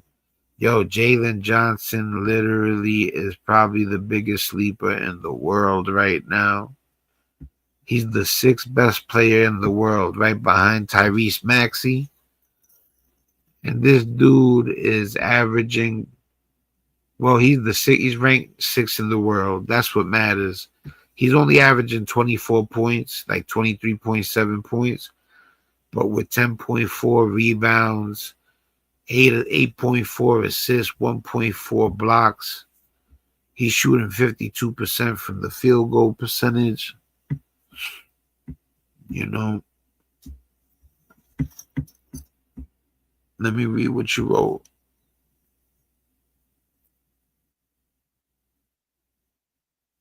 Yeah, yo, to be honest with you though, Frank, I kind of like them shooting the long distance 3 as long as they're accurate. You know what I'm saying? Like, you know, you got to make sure not to miss. I don't want to watch a whole bunch of bricks clanging against the backboard. But I'm gonna tell you something. It wasn't too attractive, the game, watching a big guy just back a guy down, and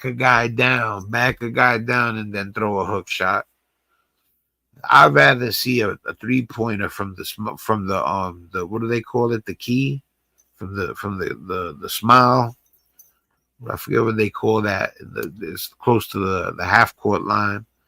But yeah, man, I'd rather see that than a guy back a guy all the way down. You know, I think the shooting changed the game for the better, but I think, you know, it's taking a second for people to become marksmen. You got to remember, too, it changed the game to the point where now you have to wait for the evolution of the big man learning how to shoot the 3-pointer. You got to remember when it changed, there were still big men learning how to play like big men. It's going to take a second for all the big men to adapt to launching that 3. You're going to start to see really big guys glide that shit through. Like, you know, and we're already seeing it. You know, everybody's launching them.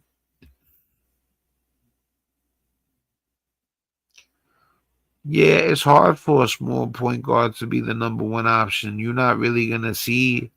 Look, even Allen Iverson had a hard time. Allen Iverson was weird because while he was the little guy, it was like he couldn't stand to have another elite scorer on his team. It was like he needed to be the, like, you know, I don't know. It was weird. It almost looked like Allen Iverson not only wanted a team of scrubs, he needed a team of scrubs to do good. You get what I'm saying? Allen Iverson is the most ball dominant player I've ever seen in my life. And that don't mean dominant like Shaq. That means ball dominant. Like, I gotta have the ball in my hands. You know what I'm saying? Yeah, AI was an anomaly. That's right. That gets thrown up there. AI was an anomaly. That's big facts. You know, I'm gonna show you something too. This is what I was talking about too. Let me share this real quick.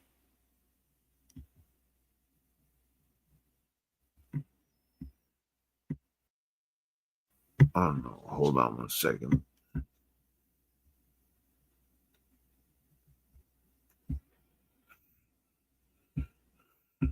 I got a little bit of a stuffy nose. All right, this is what I was talking about. I don't know if you're aware of this. Let me hide that real quick. I wanted to see what this is about. I'm gonna play this real quick. Matter of fact, hold on. I'm gonna make it a little bigger too. It's too small.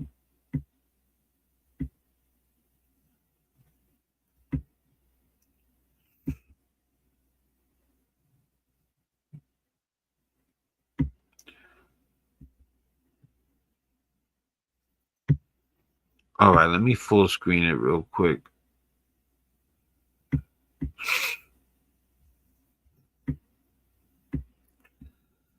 All right, let me save it.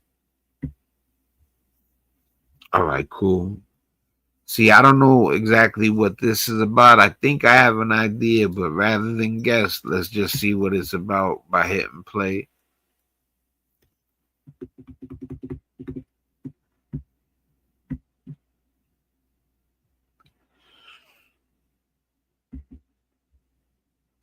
This Anthony Joshua car crash that happened in Nigeria. And if you don't know who Anthony Joshua is, he's a boxer who just recently fought against Jake Paul and won. Now, 2 people had unfortunately passed away in that car crash. Both of them were his longtime friends. One of them was his strength and conditioning coach. Usually, I do not talk about celebrities on this channel unless there's a bigger picture and if there's a connection to be had when it comes to the 33 people. You have a lot of people out there saying that Jake Paul was the reason behind this car crash because Anthony Joshua did not follow the script and let Jake Paul win. But at the end of the day, Frank, before the fight took place, right? This is crazy. I said to my brother, I said, yo, my brother was in my cribbo earlier in the day. So I'm like, yo, you know, I don't even want to throw dirt on Mike's name, but you know, they were saying they were scuttlebutt that Mike, you know what I'm saying, through the fight with Jake Paul. So I told my brother, you know, there was scuttlebutt about that, right? So he was like, word, because he didn't know. And now this shit is happening. It's crazy.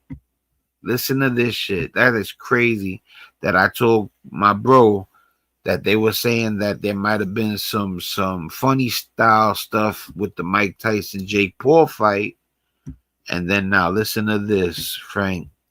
For his longtime friends, one of them was his strength and conditioning coach. Usually I do not talk about celebrities on this channel unless there's a bigger picture and if there's a connection to be had when it comes to the 33 people. You have a lot of people out there saying that Jake Paul was the reason behind this car crash because Anthony Joshua did not follow the script and let Jake Paul win. But at the end of the day, they both understood the script. They both were following the script because this boxing allegedly match happened on the for exact same day as the entertainment files purposes being only. released. I'm not So responsible the objective for was third to get us party to talk about this match and not so much about the statements. files. Now, is that really the case? I don't know. But before you get excited about this and go down this rabbit hole that Jake Paul set this up, here's some very interesting numbers. This was Anthony Joshua's 33rd boxing match. And not just that, they just happened to draw in 33 million global viewers. 3 people are in a car. The car crashes. 2 pass away. The survivor makes up approximately 33.33% of the initial number of people in the car. Now that I believe in the whole 33 thing with the 33rd Mason or whatever. But man, like for those numbers to get made correct, like that's too impossible. 33 million viewers. I don't know, maybe they seen an opportunity to round it off and that's what it is, but I don't understand how they could make 33 million people watch. You know what I'm saying? But I do believe in the whole 33 thing, like them pushing the number. That may be reaching, but given the fact that we do have 33 in play when it comes to this whole boxing match, I don't know. But with all these 33s, this is just nothing more than another scripted event, probably a free people sacrifice. I mean, what are the odds? This is his 33rd boxing match, and they just happen to rake in. Wow, and it's 33rd boxing match. Oh, man. 33 million viewers. This is no different than the whole Charlie Kirk situation. They caught the suspect supposedly. Well, I'm going to go ahead and get into that later on in the video. But yeah, the number 33 is just everywhere. We are in the season of the 33 people. And we knew this again when they erected that statue of Albert Pike. The free people calling card is just everywhere lately in these major headlines. Their shenanigans are just off the wall. They have me using words I've never even said before. When was the last time you ever heard me use the word shenanigans on this channel? Just think about this. The United States has not had a major plane crash in 15 years. The last time they had a major plane crash was in 2009. And a year prior to the plane crash that happened in January of 2025, I made a video saying one was coming. There was going to be a head-on collision in the skies, not because I'm some type of prophet or doing predictions, but because I saw how news and media were hyping it up. And in January, drop a comment if you think Jake Paul has something to do with Anthony Joshua's car accident because he didn't follow the script regarding throwing the fight. That's what they're saying. Of 2025, 15 years later, the United States gets a major plane crash, a collision between a Black Hawk helicopter and an American Airlines plane, and that collision just happens over runway 33. A couple months later, there was another plane crash, this time in India. News and media let us know that it was in the air for 33 seconds before it crashed. 33 seconds of terror. I made a video today for my other channel, Hours of Horror, talking about how there's news that came out where 330 million Bitcoin have been scammed out of an ATM. And we know that's going to play into a future event. I'm actually going to go ahead and play that video in this video at the end because that's very, very important information about where they are heading. There's a video circulating, which you can go ahead and find for yourself. It's very easy to find, where it shows that back during the C-19, every state around the exact same time had exactly 33 cases. And then China had 33 cases. Some other country had 33 cases, all at the exact same time. All right, so I was just saying that I don't know if he was bugging out with the 33 number, but then he came with 33 this, 33 that. And then now I'm like, wow, because 33 million viewers, how are you going to make that happen? But these people are crazy. I don't know nothing no more. Everything is a secret. The game of the year this year, and I mean everybody's ranting and raving about it, is the biggest game to happen in quite some time. Even the president of France has been talking about it. Just happens to be called Clair Obscure Expedition 33. You join this 33rd group of people who go out into their world. They gain enlightenment to find out the truth of their world. This is just a handful of stories where the number 33, the calling card, has taken over as of 2025. Anywhere from pop culture, anywhere from sports to video games to tragic events to people passing away. The scripts are flying everywhere. I mean, look at this news story that came out yesterday. AI conquers YouTube. Nearly 33% of your feed is now fake content. I think it's a lot higher than that, given the fact that YouTube is allowing AI to scale videos, upscale videos, to make it look nearly identical to AI videos. So we really don't know what's real. Yo, Frank, you still there? Oh, all right, cool. All right, I just seen the all right, yo, I'm gonna call you, bro. I'm gonna put the phone number in your message thing. We're gonna talk later about music and everything. You know, not only am I not giving up, and I don't think you are neither. You know what I'm saying? We could collaborate for real. I don't mess with lames. You know what I'm saying? But real recognize real, just like you said. And like I said, I really, you know what I'm saying? I'm with it to do a collaboration with a dude that's official like you. You know what I'm saying? So, but we'll do that later. I'm gonna hit you up in the messenger. Real and what's fake when it comes to YouTube videos. And when they released the files, remember the very first time they released the files back in September? They released. You know what's crazy too? Yo, Frank, you still there? Check this out. It's you know what's wild? I just happened to upload some music like today, like before I came on this. So let me know if you hear this. Yo, Ridgewood Queens, how the fuck we do? Word up. Check this shit out. For my people struggling on Seneca Ave in 93 Park. You know what I'm saying? Check this shit the fuck out. Check it out, yo. Let me highlight that. I can feel it inside. To death I've been my God. Off drugs I get high. While to myself I lie. I tell myself stop. But I guess I'm not a quitter. The pain makes me bitter. So my insides I litter. I treat my body foul. I can't afford to buy a vow. Born straight wild. But I wanna raise a child. I might not last. Cause life's dish the son of beating. At times not eating. Not knowing where I'm sleeping. At this point in time I rest my head on the floor. I'm downright poor, so I'm looking for a score. The blows take their toll through the ghetto I roll. Like a hard rock I stroll, I put my heart in my soul. No one's built. Yo, Frank, I wrote that. No lie. We laid that down when I was like 24 years old. So the verses and stuff that you're hearing, oh man, Frank, they're like 25 years old, even longer. I did what you're hearing like 26 years ago. Built for the streets, just some cold better. It's all fixed with some cheddar, that's why I'm a dough getter. I'm out to get the papes, cause if not I'm doomed. I focus like Zoom, so I can blow up like boom. You know we got game, my whole tribe be the same. This rap shit I reign, straight up I bring the pain. Don't test me to see, get shot like the 3. Check out my speed, I burn first degree. 21 gun salute, I duck where they shoot. The strength in my roots, my love for my troops is what keeps me alive. On this street shit I thrive, it's all that we got. Most my niggas hustle rocks, attempting to blow. Only hustling we know, with the basketball turn pro or through hip hop we grow. There ain't many roads, too heavy's I load. Narcotics get sold and that's not even in the studio. That's me just going. That's the raw version. Like we would go to the to my man's house who had the MPC, and we would do something, but then we were supposed to take it to the studio and get it engineered correctly. But that's just the raw version, you know what I'm saying? And that's 26 years ago, Frank. You know, let me take that down real quick. Yeah, look, listen, yo, you know what I did? I uploaded music so I would have stuff to play with. Like when I do the commentary, when I start the show, if I want, I could play a little beat or whatever. I'm gonna show you a couple of things. This is an original. This isn't no samples. This is me playing everything out.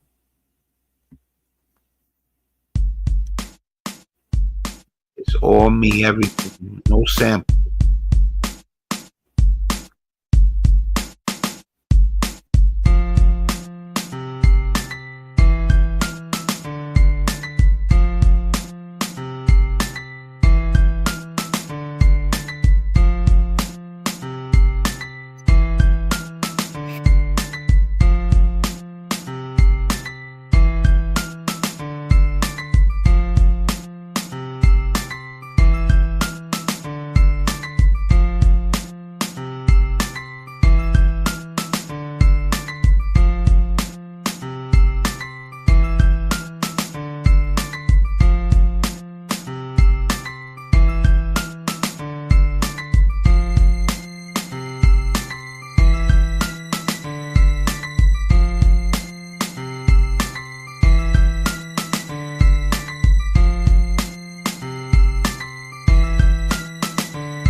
Now, you know, that's the reason I show that too is because there's no samples in that. This is another one with no samples. I got a homeboy named Grade A Rivera, and you know, that's my man like that. That's my brother. So I'm gonna show you something he made also. This is, like I said, to no samples.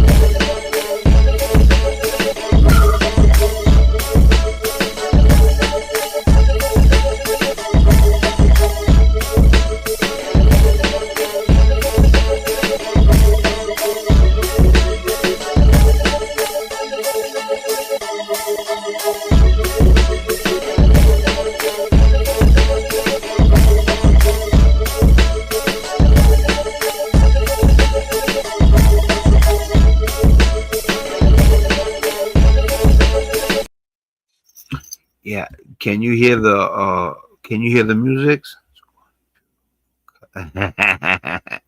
All right, cool. I just seen the message.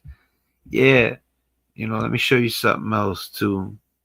Oh man, this is so old, Frank. This again is like 26 years old. Yo, check it out. Let me clear my throat. Clear my throat. Up in the attic with Rob Bass. Bass. Big Ray. Up in the attic check it out. with Rob Bass. That's how we do. It's how some feel. Check it out. Yo. Yo. This world's filled with hate, that's an understatement. Hate to see sunshine, cause I'm leaving cash blind. Out Bedside Brook comes a heart filled with glory. Zone out with a story, my loved ones adore me. I hold my fam down till I'm put in the ground. For my fam will drown, I blast 4 pounds and let the world know how JL flow. Through the eyes of the scenes, through the blood we bleed. It's too long a tale, but in due time, through the strength of a rhyme, I bust off mine. How rough it's been, but Spank made it through till my game stood true. That's what men do. See my whole team pump from haze to hard drugs. See some eat slugs, bad ice, real mugs. It's a no-win situation. For almost all my people, we ain't treated as equal. So I fly like an eagle. It's an everyday struggle. I get the dough on the double. The streets are like a puzzle, so drugs I bubble. In the slums, the niggas stuck. I went out. What the fuck? Yo, these are 26-year-old rhymes. I always say that I felt like we should have been signed, me and my bro, 26 years ago. These are the lyrics from 26 years ago. Without a buck, you just shit out of luck. A golden heart who had to bang from the start. I rep for the art, history's been marked. My way to the rivals, singing songs of survival. Create rap Bibles, hated on by my rivals. I maneuver through the streets, I last by a hair. Come through if you dare, if you feel like a scare. This shit ain't no joke, take notes from son. I rep for my fam with the breath in my lungs. The days go by, I'm looking to change. The enormous strain that ruptures my brain. You know we gonna make it, to that I see. I bust like a 3, all enemies flee. A Bushwick champ, the son of John Lowe. With knowledge I grow, getting high off the drone. Enlisted in life, I battle the trife. This rap shit's my wife, I cut like a knife. It's an everyday struggle, I get the dough on the double. The streets are like a puzzle, so drugs I bubble. In the slums a nigga stuck, I want out, what the fuck? You ain't shit without a buck, you just shit out of luck. It's crazy, right? That shit brings me back. Yeah, yo, man. It's crazy, man. I used to make beats on a 4-track with a drum machine and a sampler. You know, just the 3 pieces, you know, and my man Tank sold me the setup. You know, was this my first setup? It was my first setup, I think. You know, and I remember laying something down to Method Man's Sweet Love. You know, that beat is amazing. And the rhyme that I kicked to it, for some reason, you know, even though the equipment was cheap, it had a certain warmth to it, the track. And you know, it's crazy. It's just been a long time, man.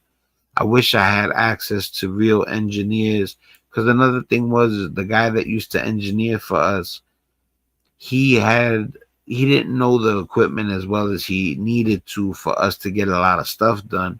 I'm still grateful though, don't get it twisted. If it wasn't for him, I wouldn't have made nothing. Some of those tracks were made in his house, you know what I'm saying? You know? And yeah, I mean, like, we went through a lot of stuff. Like, to be honest with you, I was the person who was into computers, so all the tracks we made, I saved a little bit of them. So what you hear is the stuff that I save. I got stuff by my bro, by me, but to be honest with you, we lost like 75% of the music. So if we wouldn't have lost the other 75% of the music, I would have so much stuff to show you right now. It'd be crazy, you know. You know. So do you think Anthony Joshua was supposed to throw the fight and instead he beat Jake Paul's ass?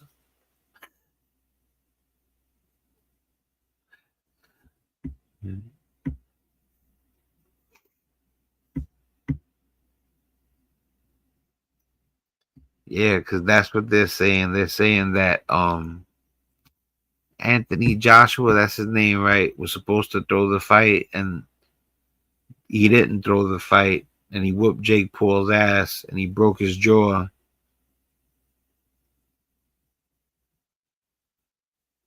All right, cool. Yeah. So you can't believe the scuttlebutt all the time. Let me tell you something. I don't know what happened.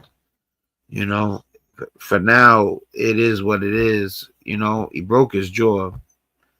So, you know what I'm saying? You know, I ain't gonna front though. It's kind of fishy that they were saying him and Mike might have done something, and then he ends up in a car accident after he breaks his jaw.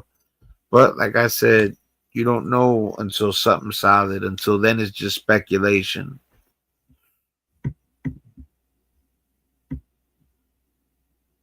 Exactly over 33,000 pages to match Hillary Clinton's emails, her 33,000 emails. I could literally go on and on and on, but like I said, the last segment will continue to talk about the 33 people. So I do want to go ahead and move on to this next police video. Program that's being used called Palantir. It is in your police officer's car on your police officer's computer. So while you've got the person pulled over, you can start to drill down on this person. It's not just like a DMV photo and an NCIC anymore. You can see all their bank accounts, the balance in their bank accounts, the last times they declared cash somewhere. You can see every time they hit a flock camera anywhere in the country. But just to correct the video, the application is not called Palantir that the police have.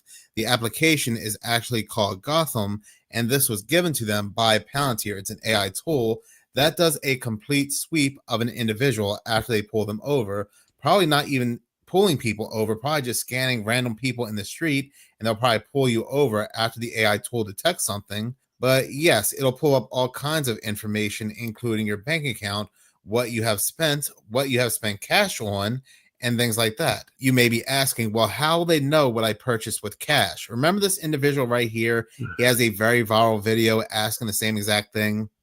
Hey, how does Walmart know what I'm buying in cash? I got an email from them this afternoon that says, hey, can you rate this product that you purchased recently? And I did purchase that product recently from Walmart. I bought it in cash, right? I walked to the electronics section and bought a USB charging cable with cash and then walked out. And I know that the first, you've already started typing. It's the Walmart app on your phone, you moron.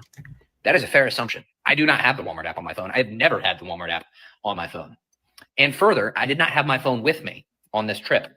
Here's how I know I didn't have my phone with me on this trip. I remember specifically talking to the employee in the back of the electronics section and trying to explain specifically which USB connector I was looking for.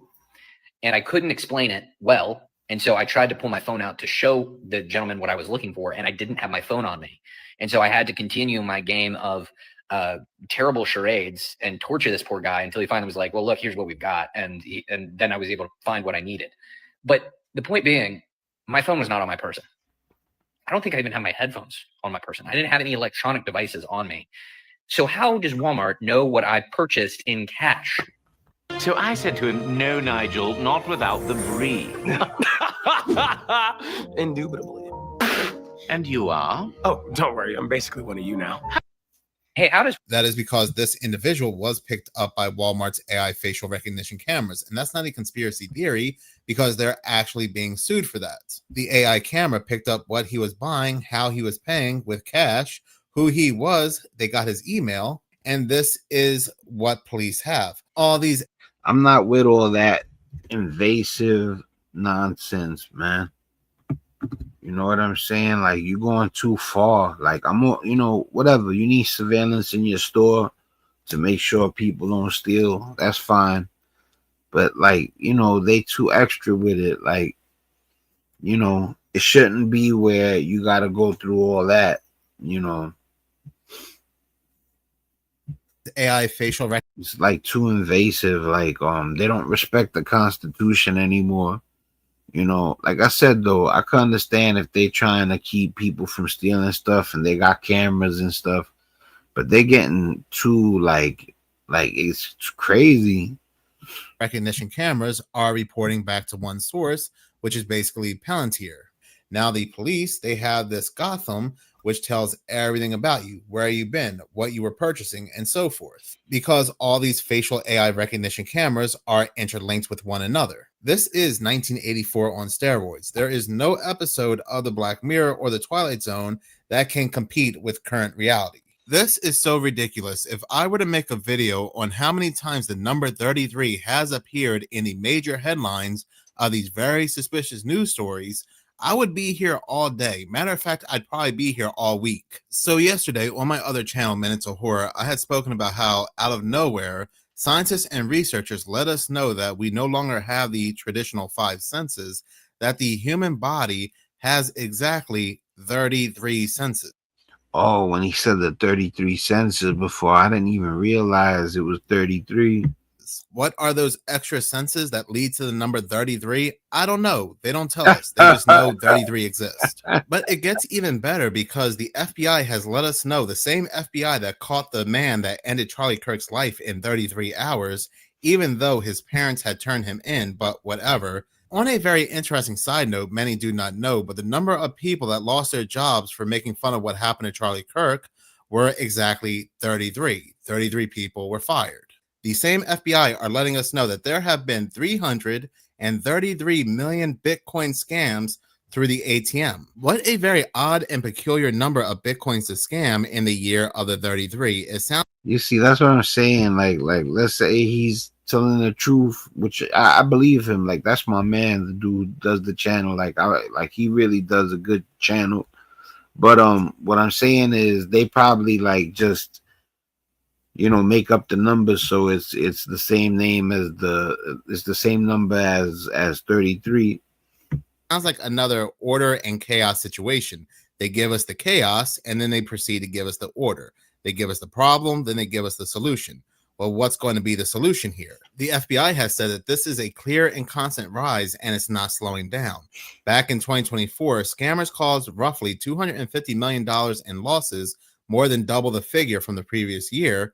And then in 2025, there was 333.5 million. You would think they would just round it up to 334. But again, we're dealing with the free peoples here, the Bureau said. So then what's the solution here? Well, people, what they would do, they would take their cash, put it into a Bitcoin ATM and exchange it for Bitcoins. But since they want to move on to a cashless society, they want to get rid of these ATMs and have everything digitized. Yo, Bitcoin went through the roof. That's crazy. And I knew about Bitcoin early. I just thought that it was always some fraudulent stuff. And what's crazy is after Bitcoin became so expensive, that's when the fraudulent stuff came. But it's crazy how the initial one was the truth, beyond the truth. A Bitcoin is like $10,000 or something like that now. This will even make a stronger case for the digital ID, because what will happen is that they'll say that the government, they can track all these Bitcoin transactions, and they found out that it went to a scammer. Not only can they find the scammer, but they can also return your All funds right, I easier seen as it well. right. Oh, hold So on. it's so obvious what they're doing here. This is just a Let me pause promotion this. for the digital.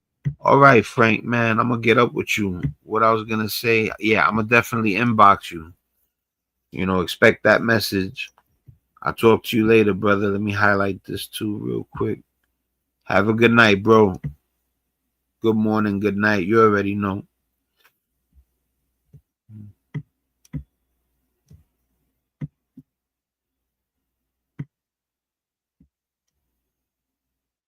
Digital ID and digital currency. Looking for an easier way to get that LLC next to your business name? Say hello to Taylor Brands. Just go to their developed a view on Bitcoin and cryptocurrencies, and what is BlackRock doing about them? Well, I believe in blockchains. We're looking at many blockchains. We created provider Aladdin, which is really a blockchain between us and the clients. But that's the underlying technology. But it's a private blockchain, okay? But that's we believe we create more and more flow through information by having all the different reference points of a transaction being systematized. That's good. Related to cryptocurrencies, I'm a big believer in the potential of what a cryptocurrency can do. You see huge opportunities in it, but what we're talking about today, it's really much more of a speculative. People are speculating on it, but most importantly, what I think about most of these cryptocurrencies, it just identifies how much money laundering there is being done in the world, how much people are trying to move currencies from one place to another. So I actually believe you're seeing the demand for it. But let's be clear: if we created a true global digital currency, I hate the word crypto, a digitized currency, then then you would not have money laundering anymore. You would have everything understood, everything would be flowing through, everything would be identified. You could see all the application. Exactly. And that was Larry Fink, the World Economic Forum leader, giving us the solution: a digital ID under a digital wallet that will be monitored by the government, and they'll be able to stop all money laundering and scams. I would say the biggest question from central banks is, what is the role of tokenization and digitization? How quickly should they think about digitizing their own currency? What does that mean for the role of the dollar? If every currency digitizes and we have, what does that mean for bank payments? What does that mean for the payment companies like MasterCard and Visa? All these are being questioned right now. I think we spend so much time talking about AI. We're not spending enough time talking about how quickly we're going to tokenize every financial asset, and the opportunity we're going to have a digital wallet and moving, ETFs and other things through a. He keeps forgetting to mention, what if the electricity goes out? He keeps forgetting that people are worried that with their money digitized, if there's no electricity, there's no money. What if they lose their records? You get me? Electronic money is not physical money. People are always gonna want physical.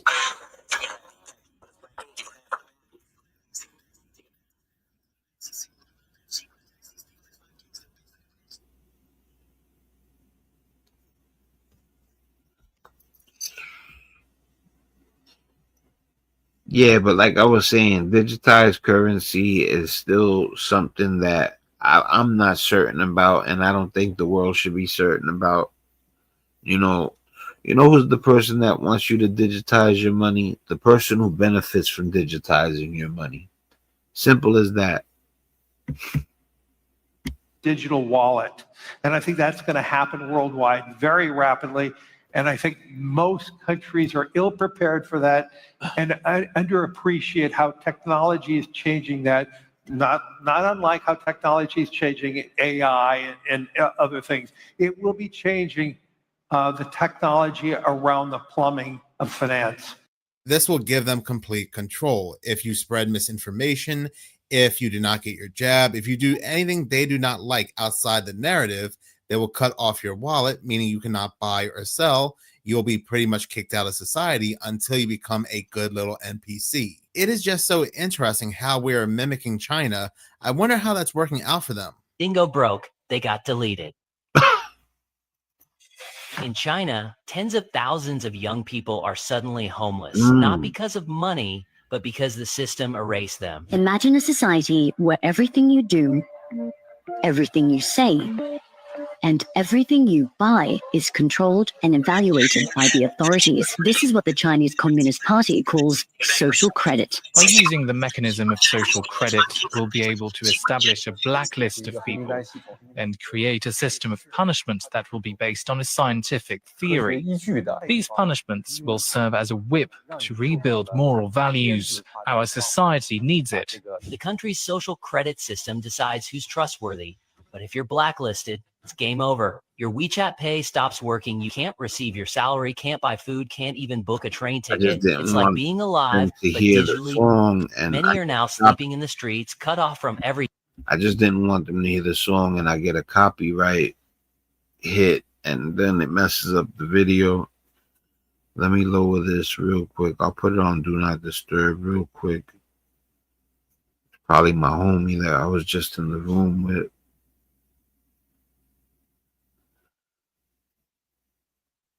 All right. Okay, now we good.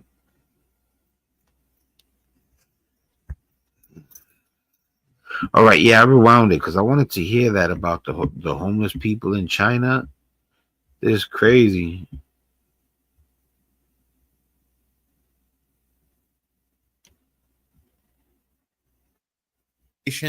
If you do not get your jab, if you do anything they do not like outside the narrative, they will cut off your wallet, meaning you cannot buy or sell. You'll be pretty much kicked out of society until you become a good little NPC. It is.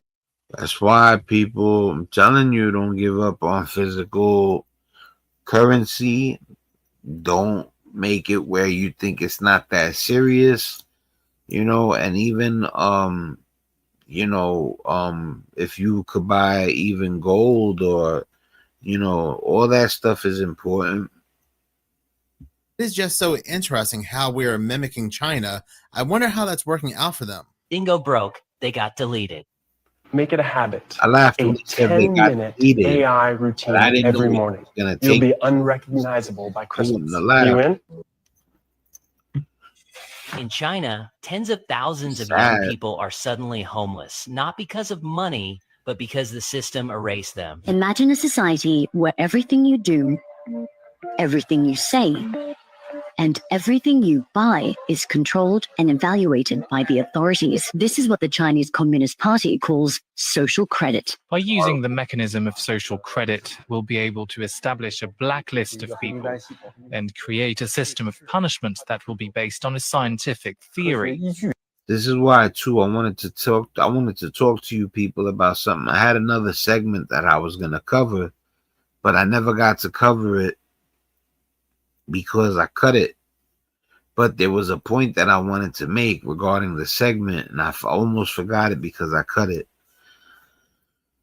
Listen, the people living in countries, they don't agree. A lot of people don't agree with what their government's doing. Even the people that ended up getting the guy they voted for into office, that doesn't mean they agree with the whole government. There's so many parts of government, so many people in government that even if they get the right person that they voted for, even if it's the president, that it means that it still doesn't mean that everything that they want with the government is going to be the way they want it.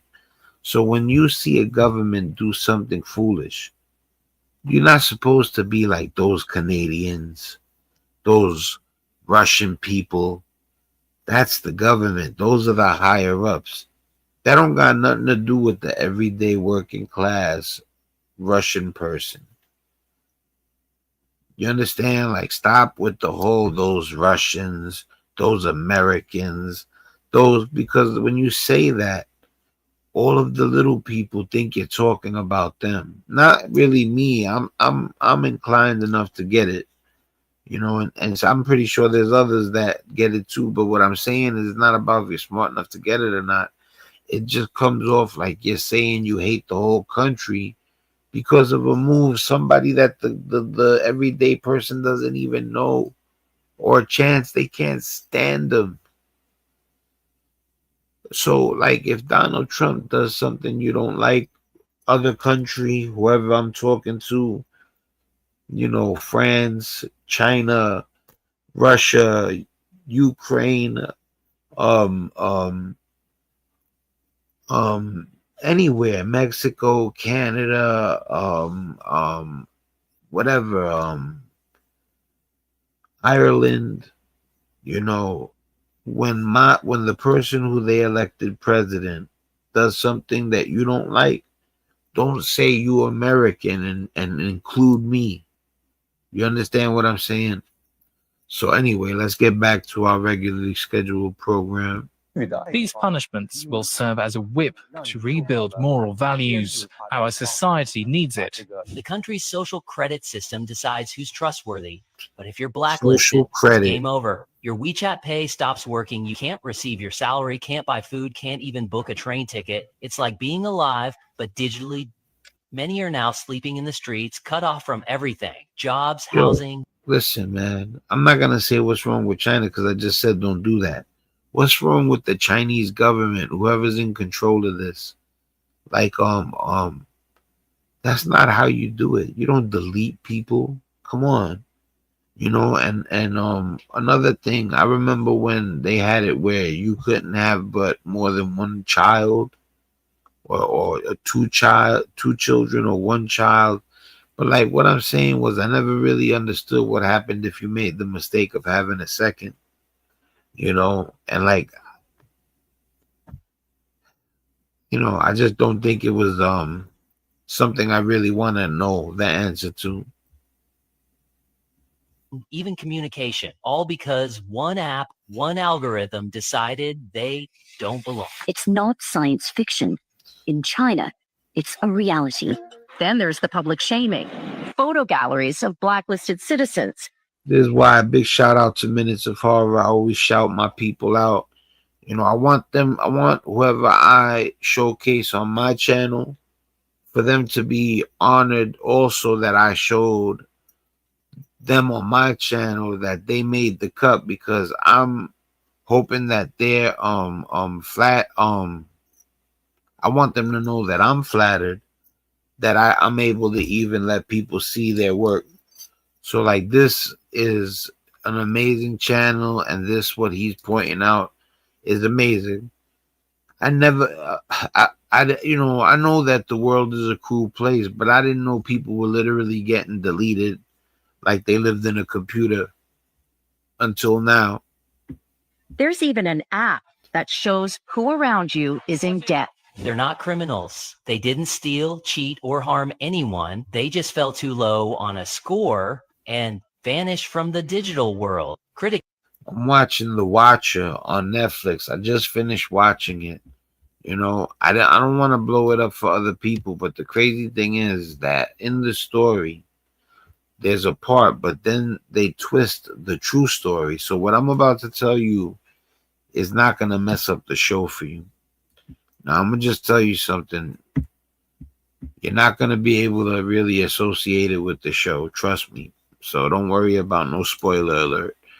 But there's a story regarding, when I watched The Watcher, it brought me to a story. And the story is about a man named John List. What happened to John List? All right, so this was a man, right? John List murdered his wife, 3 children, and mother in 1971, then disappeared for nearly 18 years before he was caught, convicted, and ultimately died in prison, right? Now, well, I gotta do this. What was John List's reasons for killing his wife, his mother, and his 3 children?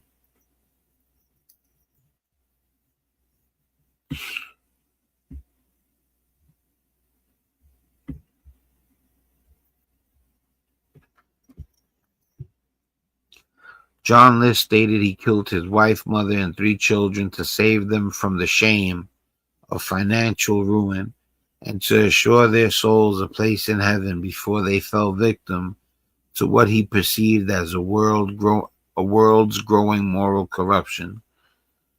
John List, a devout Lutheran and accountant, detailed his reasons in a 5-page confession letter addressed to his pastor, which was found at the crime scene in his Westfield, New Jersey mansion a month after the murders.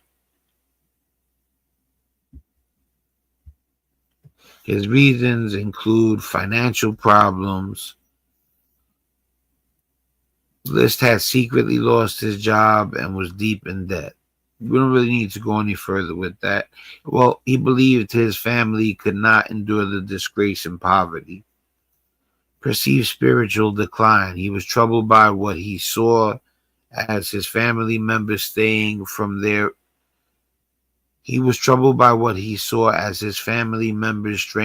religious faith. He mentioned his daughter's interest in acting and his wife's declining church attendance. List believed that killing them while they were still in a state of grace would ensure their souls went to heaven, where he hoped to eventually join them. All right, so now this man in his head said, I'd rather, literally, like, it is disturbing what happened. He fired his firearm while it was aimed at their heads and hit every single one of them, every single victim, and took all 5 lives because he said he'd rather them pass than live in a world where he was certain they wouldn't be able to make it. That was his religious outlook. And it don't even matter if it's a Christian outlook. He was Christian, but it don't matter if it was Catholic, Muslim, Buddhist. For you to get that extreme within a religion, because of a religion, you're crazy. That's it. All right, so we're going to finish this up. I'm going to let this play. Critics say it's a glimpse into the future where technology doesn't just track your life, it controls it. So ask yourself, if your entire life depended on your digital reputation, how long before you get deleted? Says, do you think we are inevitably heading towards surveillance capitalism, that the digital IDs being pushed through by Starmer will lead to algorithmic control and eventually credit scores? The specifics I don't know about, but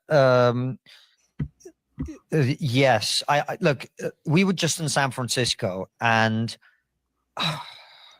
it's very hard to communicate. If you've been, you know, but if you haven't, I can't explain what it's like to walk in a city where 1/3 of the cars don't have human drivers. It's a thing. It feels different. And you talk to people in AI. I mean, none of us know how AI is going to change the world, but one of the things it will do is make surveillance authoritarianism cheaper, better, easier, faster, more important for living your life on a day-to-day basis, etc. So yeah. It's stories like these. Listen, your vote has never counted more in these times. Now, I'm not talking about if they're rigged or whatever in whatever countries or whatever, if it's really where your vote don't count. But like I said, if elections are still true and honest, your vote counts. Make the right vote. Vote for people that will let you be free, because with this digital era, with this technology era, it's going to get so powerful, quantum, they're going to be able to access encrypted. You're going to need super security to keep people out from controlling your computers. Like, people, you talk about don't wake up, stay asleep. Really? Woke is bad? Come on, people. You're killing me, man. I'm here. I ain't going nowhere. You know, there was times where I was like, man, you know, I don't know if listen, I made my decision. I refuse to quit. I've always been like that, you know. And sometimes I kick myself for not seeing the trend earlier, but it's all good. It's all right if you get there late and it's saturated, as long as you're the best or better than most. You know, it is what it is. 333 million Bitcoin scanned by using cash through an ATM is going to increase more and more until it becomes out of control. And the only solution, again, is to turn to a digital system, a digital ID, to stop all scamming, money laundering, and all illegal activity. Yo, listen, man. I'm going to let my man go. I'm almost certain I hit him with a thumbs up. Oh, no, I didn't. I'm glad I did that. Big shout out to Seconds of Horror. He has 3 channels, Minutes of Horror, Seconds of Horror, and Hours of Horror. Go check out all 3. You know. Yeah, man, like I said, you know, from now on, when we start at the beginning of the lives, you know, I might hang for a second, let some music play, or I might jump right into the topics. But, you know, this is the man cave. This is only part of what's to come. You know what I'm saying? I'm gonna get it shaken. You know, when you come through, feel relaxed. Feel like there's some place you could roll up and just like, that's why I got the background like that. You know, because part of the concept is man cave and being able to come through. You could chat, you could talk about stuff, and you don't got to worry. Like, if anybody gets found out to be lame, they get the boot. You know what I'm saying? All right, guys, listen. It's your boy Spank Dog. I hope you enjoyed all the segments. I hope you enjoyed all the talk. You know, I'll catch you on a later note. Much love. I'm out.